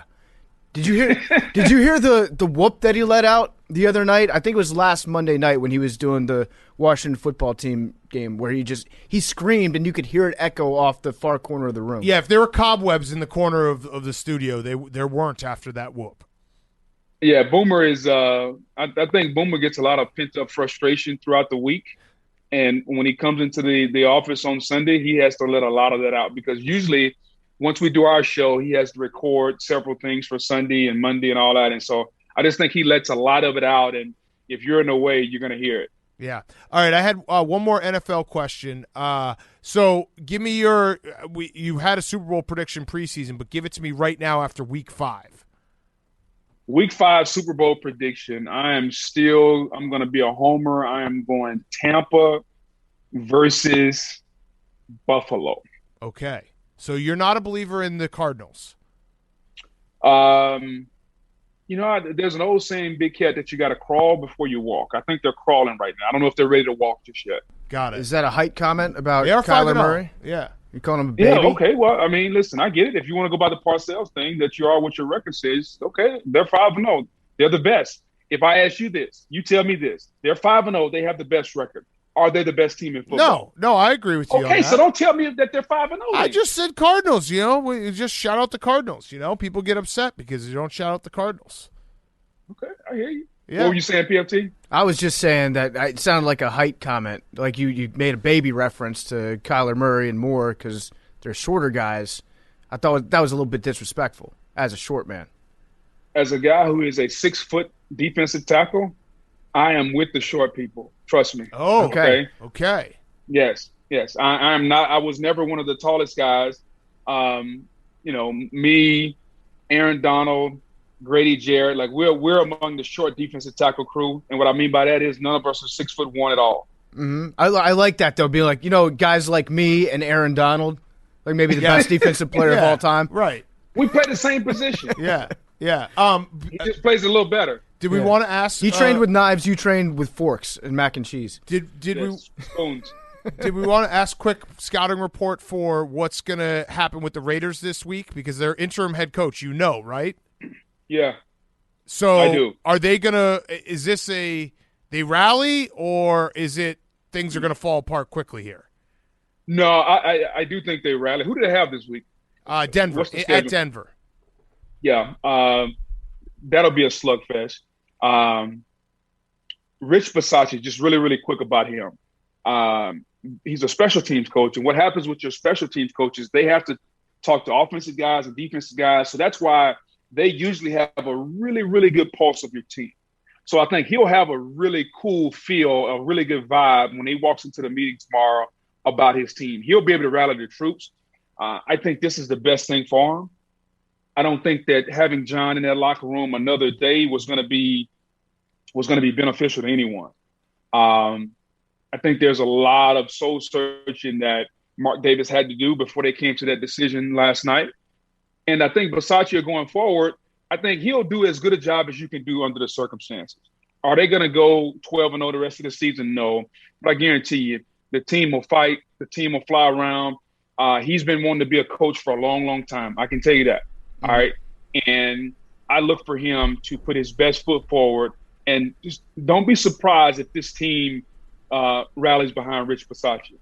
Okay. I think we have the rowback. Oh, yep, we do. So last question, Booger. It is the rowback question. Use code PFT on rowback.com for 20% off your first purchase. Rowback.com, RHOBACK.com. Code PFT. They make the best performance Q-zips and hoodies, and they just dropped new gear for the fall. For our guests today, Booger, we're going to give you a Rowback Performance Q-zip on us. Use code PFT, rowback.com. All right, one last thing on Rich. What's his body type like? Because that's usually how I judge interim head coaches. Body type as in, he's not muscular like Gabe Kapler, if that's what we're thinking. Like he's not bench pressing 350 before the meeting. Is he a football guy? Is he a football guy in the truest sense? Absolutely. Football guy. It's hot outside. He's going to walk out there with a long sleeve shirt on. Okay. You know how the football coaches dress. Yeah. He's going to have a pencil somewhere. Okay. He's going to have a bunch of plastic stuff hanging out around his waist. Like he's a true football guy, man. Competitive casual. I like it. Yes, very. That's a great way to put it. Okay. That's probably your best contribution in the last half hour. Thank you. Will Booger. he cry for his team like Dan Campbell, which I love to see? That was. If you're on the Lions, are you like those are good tears? He cares.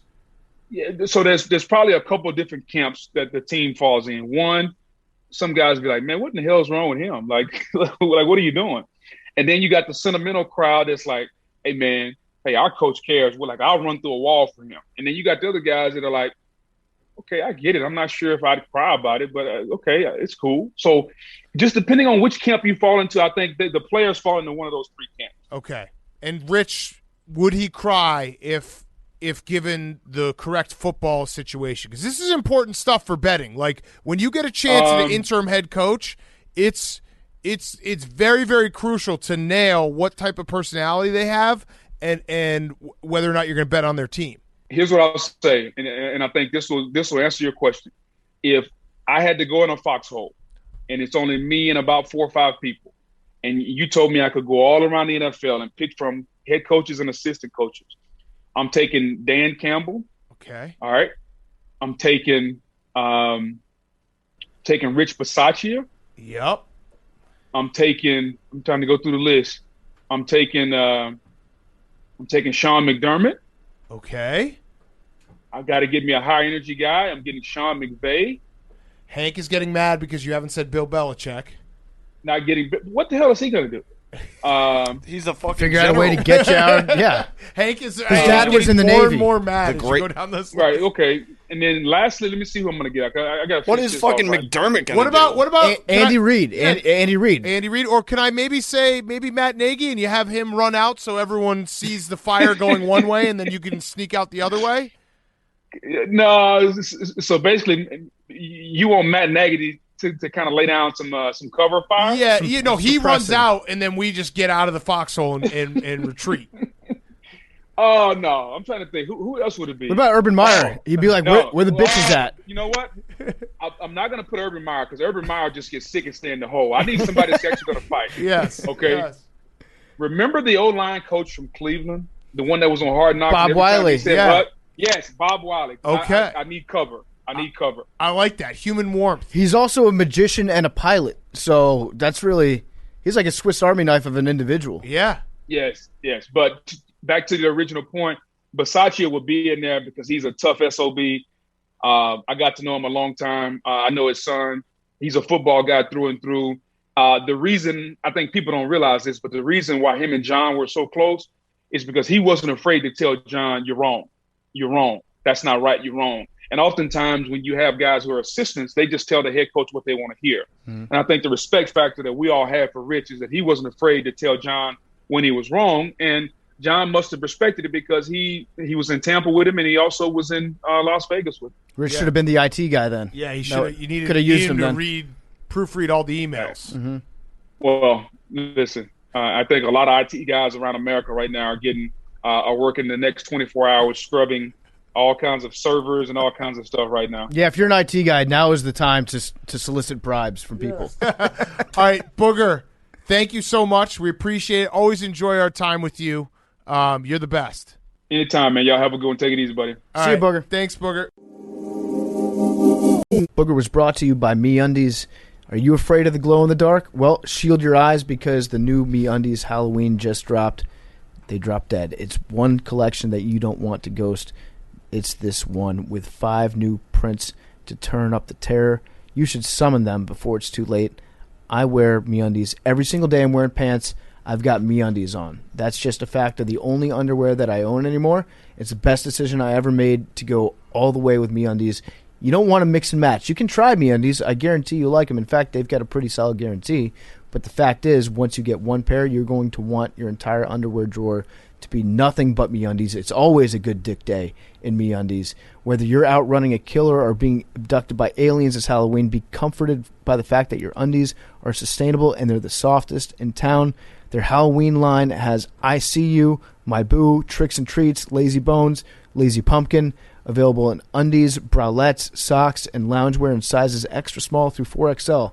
Tons of options to consider. Make a decision quickly because look out, there's somebody right behind you. MeUndies has a great offer for our listeners. Any first-time purchasers get 15% off and free shipping.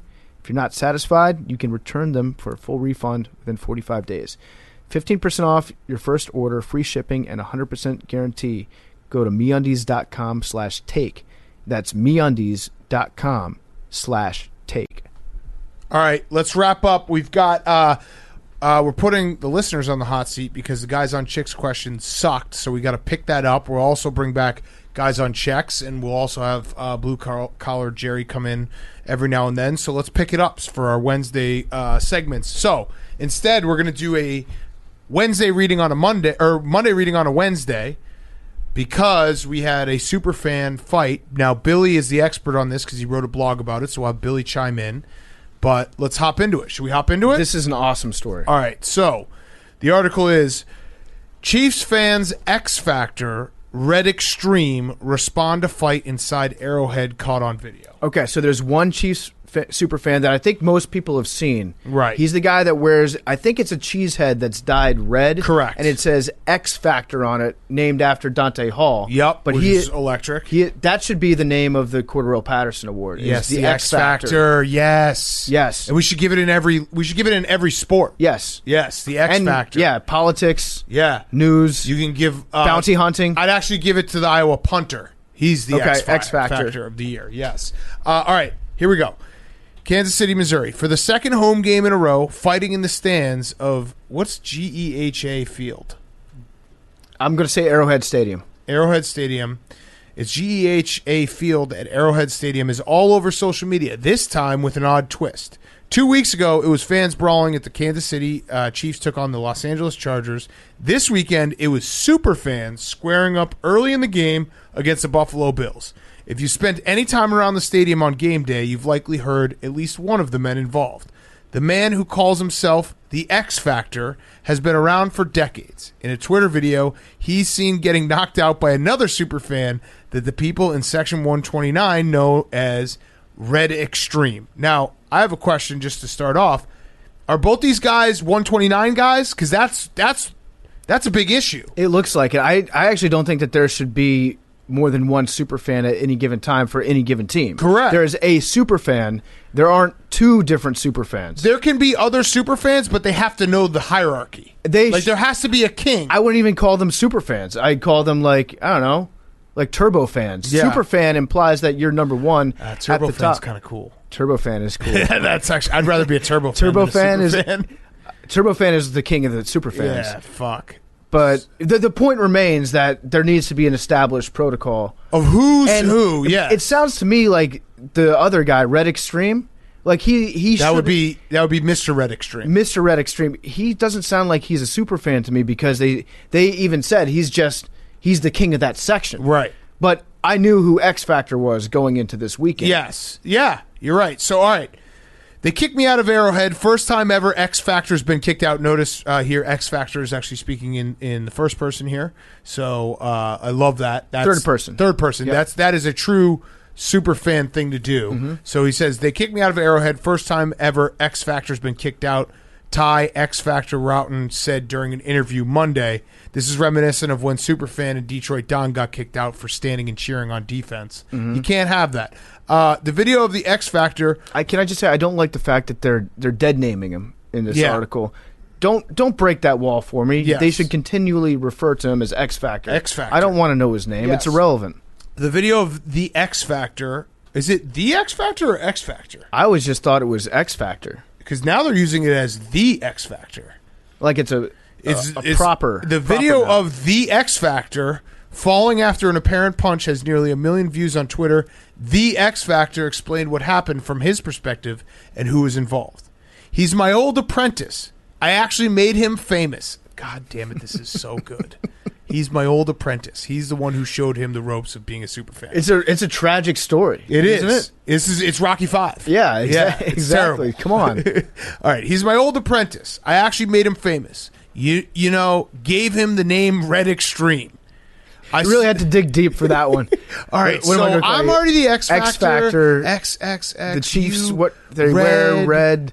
Red Extreme. That sounds good. Red Extreme. Yeah. Okay. I think all in agreement. Yeah. I saw him come run up the stairs at me, and he had that look. I'm going to kill you.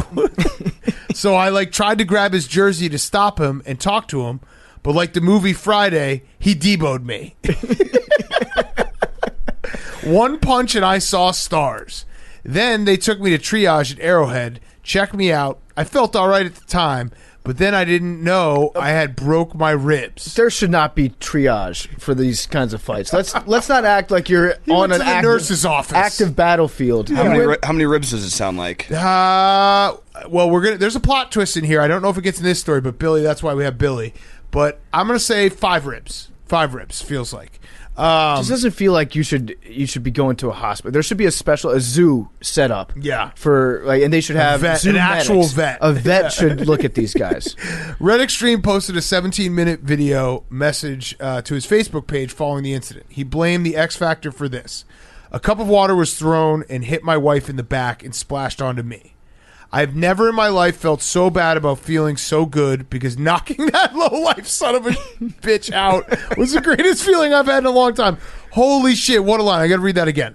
So this is Red Extreme who knocked out X Factor. I have never in my life felt so bad about feeling so good because knocking that low-life son of a bitch out was the greatest feeling I've had in a long time. The Chiefs won the Super Bowl. Yeah. A year and a half. Big Cat. I mean, we have to get these guys for Rough and Rowdy, right? Yes. I just want to talk to them. No, we need to have them finish what they started in the ring. I think that judging based off what I know so far from X Factor and Red Extreme, they won't have a problem putting on the gloves. Yeah. No, definitely not. Especially for some coin. My problem is it happened inside the stadium, and I never imagined in my life I would behave in that manner in the stadium. Really? Red Extreme? Really? It sounds like he's not that extreme, then. You're a super fan named Red Extreme. You never thought that a possible fight would happen? And I saw the video. The video starts at the moment of impact, so we don't get to see anything that led up to a fight. But Red Extreme certainly, he walks away like a man that has been involved in a couple stadium fights before. Right. This is not old hat for him. He also accused the X Factor of being inebriated during the incident. This is Red Extreme. He says that I'm a meth addict, which I'm a cocaine addict and an alcoholic. Been clean for 4 years, so he did clear that up. He's not a meth addict. He's a cocaine and alcoholic. That's X Factor. That's X Factor. So I like the phrasing here because it said that Red Extreme also accused the X Factor of being inebriated. Then X Factor went over the top, and just so everybody knows, he said I was a meth addict. Right, but no. But I'm not. I'm actually addicted to cocaine. And booze. So in my head, I went, he was drunk. Oh, no. Wait, meth? What? No, coke. Yeah, but none of it. Because he's been sober for 4 years. But if he's basically saying, if I weren't sober, I would have been coked up. Yeah, my drug of choice is coke and booze, not meth. Yes. Get it right. Yep. Get it fucking right. That is slander. Yes, it is. You can't say that. He's like, I've never done meth. I just fucking blow lines and drink a shitload, but I haven't done it in a while. He's like, I party. Yeah. I don't do hard drugs like meth. Right. All right, throughout the day, Fox 4 tried repeatedly to connect directly with Red Extreme, but we were turned down. However, after this story aired, in an interview by phone, Red Extreme stressed that anything the X Factor says should be taken with a big dose of skepticism. He also said he stepped away from the Chiefs superfan community because of the distrust and distaste for the X Factor's behavior. This goes deep. Like, the whole community has been rocked. The community was rocked before this. No, I'm saying it's this beef that obviously it came to a head on Sunday night has broken this community apart. It's long-standing, yeah. And again, the Chiefs won a Super Bowl. So he stepped away. It should be the best time. I need to know who else is in the Chiefs superfan community. How many other superfans do they have? Because I'm starting to see a systemic issue with the Chiefs in that there's no clear leader. There's too many Chiefs, not enough I words. Yes. And we need to know who's at the top of this one. Yes. Because, of course, anytime you have just lawlessness, Lord of the Flies type stuff, you're going to have fights in your community. Yes. Uh-oh. Breaking news. Oh, no. This is great breaking news. Maybe the best breaking news you could have. Field Yates just reported, following Russell Wilson's injury, the Seahawks are working out the boat. Blake Bortles. Yes! Let's go. Yes. Blake. Oh my God! I love it. Also, shout out Field Yates because this could even just not be true, but he knows that we'll all retweet I'm it. in the process of doing it right now. That was a dirty Blake. move. I love it. That was a dirty move by Field. He knows what he's doing. Take the boat out on the Puget Sound, baby. That's Our working. Okay, yeah, he knows what he did there. Okay. I love it. Am I crazy to think that you don't bring Blake Bortles in for a workout? No. Hasn't he? You bring him proven in himself? to change the whole culture. You bring him in with a contract already signed. Yes, exactly. It's kind of insulting that Pete Parking Carroll- spot there. You know what you're getting when it's Yeah, it's Blake a Bortles. formality. Yes. If they sign him Sunday night, him against Big Ben. Oh, love it. Well, Yes. Gino. Oh, dude. But yes. You never know. No, it's Blake because Blake always kicks Big That's Ben's true. ass. He murdered Yeah. the entire franchise. Facts. Yes. He's Yes. a Steeler killer. Okay, great breaking news. All right, let's get back to Red Extreme and the Chiefs superfan community. So, Red Extreme has left the superfan community because of X Factor's behavior. We pick up here. Meanwhile, Rotten, who is X Factor. Meanwhile, X Factor said he's had a wild week, including flipping his car, but was clear about whether he'd retire after this incident. So, hold on. Can I ask a quick question? Just to throw this out there. Uh-huh. He got broken ribs from getting knocked out, Yes. not by the car. No, he was fine. Flipping Now, a car, The car flipped. but it was the punch. punch that broke all of his ribs. This is a clear case. They're going to use this. Yeah, Billy, go ahead. So Billy's apparently- done some investigation. Apparently, everyone in Kansas City hates X Factor, Okay, and they think he's allegedly these rules. like child molester. Oh, and whoa. Whoa. Okay, allegedly. allegedly. X Factor? No, wait. Is X Factor a child molester? Meth Or head. is... No, he never done meth. He did No, coke and alcohol. booze. But they Come think on, he was dude. boozed up when he rolled his car. Actually saying... you know what? But if he was coked up too, then maybe Allegedly. got it. The more I hear it, the more telling a reporter, I'm not a meth head, I'm a coke guy and an alcoholic, that's actually very meth-like behavior. Yeah, To but you know what? volunteer I that want you to don't believe do him. meth. I like to believe people Okay. in life. Now, is X Factor, is he alleged to be a child molester, or is it Just- Ty Roughton, who the man behind the costume? Just Google Ty Roughton. Okay. All right. So anyway, he was clear about whether he'd retire after the incident. X Factor was saying, "No, this is making me stronger. You know, Jesus was persecuted. I'll come back stronger." It doesn't seem like a great guy, but I love him. I actually do love him. All right. At this moment, authorities are not involved in the situation. Neither of the men involved have expressed interest in pressing charges of any kind. 2 weeks ago, Jackson County prosecutors filed a variety of blah, blah, blah, blah. All right. The X Factor is planning on attending next weekend's Kansas City Chiefs game in Washington, D.C. Now, Billy, we need some background, too, because Billy also uncovered that these guys have known each other for a very long time. Very long time. There's a picture of, so basically the Chiefs have a bunch of super fans that were in a community, and these two are just two of many others that are involved. So turns out X Factor's the mother of X Factor's wife, the mother of X Factor's children might have slept with the Red Extreme 18 years ago. Whoa. Okay. Which caused the schism. And what does the mother say? The mother says, I gotta pull it up. Okay. Wow. So here's the tweet from Ty X Factor Roughton. The man who knocked me out, a.k.a. Okay, it's very, very weird how he phrases it. Red Extreme is right in front of me in this photo. The feud started 18 years ago when he slept with mother of my child behind my back. He broke my hand, ankle, jaw, teeth, and 4 ribs and punching me at Arrowhead. And then there's a picture of them in happier times. 4 ribs. Guy was in a car crash a few days ago. Not on meth. Got it. I think that all checks out. No, also, shout out me as a doctor. I said 5 ribs. He said 4. They're going to teach pretty this. close. They're going to use this as an example in law school, like 5 years from now, about how people should probably not talk to the press when they have pending litigating matters. Yes. So obviously, like, he could sue the guy for money for broken ribs, maybe even sue the stadium. But the fact that he just couldn't help himself, he's like, you know what? The news wants to talk to X Factor. Yeah. I'm going to talk to him. By the way, I flipped my car yesterday. Yeah. Oh, yeah. So, Forgot to mention this that is part. X Factor's very active on Facebook. That's Can where we you find try a to lot of book it. No X shit. Factor, please?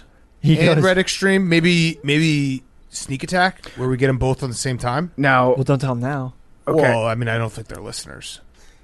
I just followed him on Twitter. This is a fucking awesome bio that he has. I am CEO of KC Superfans, Pro Football Hall of Fame Chiefs superfan, world record holder for watching 70 straight hours of football. Oh, this guy. We got to interview him. We Yep. got to interview him. Got to have him on the show. Yep. Got to talk to him about So that. on Unless he's a child molester. Yeah, well, we'll say that at the start. Like, hey, dude, are you a child molester? And if he says yes, then we'll stop the interview. That's how we should start every interview from now on. Can't be too So he careful. says, this is about his accent. I love the song Jesus Take the Wheel. Who knows how long that was yesterday? Tire marks in ditch was a mile long. I fell asleep behind the wheel going 85 miles per hour on interstate. Thank God this Sorrento didn't have cruise control. As God took my foot off pedal at some time, I went down a huge ravine, plowed through fence and struck a tree right before a pond. Tree flipped my vehicle and I woke up who knows how long after hanging upside down in my vehicle due to seatbelt. My 2 passengers were ejected and one was stuck in between windshield and dash. Thank goodness they are small guinea pigs. They had no injuries. What? I forgot this part. Driving around with guinea pigs? I forgot this part. And the guinea pigs were fine. No, so X Factor raises guinea pigs. Okay. Okay. They had no injuries. I have a broken left hand, concussion, bruised ribs, head, back, and glass And cuts he all admitted over. all this? Yeah. And then he's claiming that the punch. No, that was a totally separate set of injuries when he got that's punched. incredible. And then Yeah, what the wife said? the wife said, and we don't know if this is the wife really, but I think it is because of the reactions from him. You lie so much you can't even keep track. 18 years ago, I was just pregnant with my oldest and didn't even know you. He and I never screwed around. Take your beating that you started and fucking stop playing victim like a bitch. That's the ex-wife of X Factor. Yes. That's incredible. I don't know if they were married, but I think This the mother and story child. is the best. I kind of want to go down to DC and interview X Factor. Oh my God, we need to get him on the show. We have to get him on the show. If anybody out there knows how to get in touch with X Factor, it seems like it might He's a big fan of publicity. We got to get him on the us. show. Let's get him. He needs to be on Friday's show. This is incredible. X Factor. What if he's not a Child diddler? molester. Let me check that out right now. If he's a diddler? Are you going to check? Is X Factor a child molester? What would you say his name was? All right. Well, let's wrap up the show. I want to say, for legal purposes, all accusations of him being a child molester were done only by Billy and allegedly Red Extreme and Red Extreme. Extreme. Yes, I have nothing to do with that. All right, should we do numbers and the show? I'm so excited about Blake Bortles. 96. Yes. What a 18. 6'9". 97. 6. Guinea pigs get their name because they cost a guinea at ports in South America. Can you turn it on? Can you We turn it have on? 5 numbers out of play. 80, 50, 8. 44, 89, and 16. Oh wait, 47. Wow, it goes from 6 times to 7 times. Now has a 2-ball lead. Whoa, 47. I love how it's pumped it is. dominant. Wow, there were 3 numbers of 5, 47 at 6, now 47 at 7. I would like to weigh 47 and see if there's a difference in weight Wow. between that ball and the others. What a beast. It's 47's world. We're just living in it. Yeah. Crazy. Death, Wait, so taxes, what's the- 47. what's the number of Hitchhiker's Guide to the Galaxy? I don't know. Do you have an animal fact? Yeah, I did. Guinea pigs are called guineas because Guinea they're from pigs, they Guinea. cost a guinea I love it. at the ports. Love you guys. Oh, it's 42. Talking away. Oh, I don't know what I'm to say. I'll say it anyway. Today's another day to find you shying away. Oh, I'll be coming for your love, okay? Shying away. Oh, I'll be coming for your love, okay? Take on me. Take me on. I'll be gone in a day or two.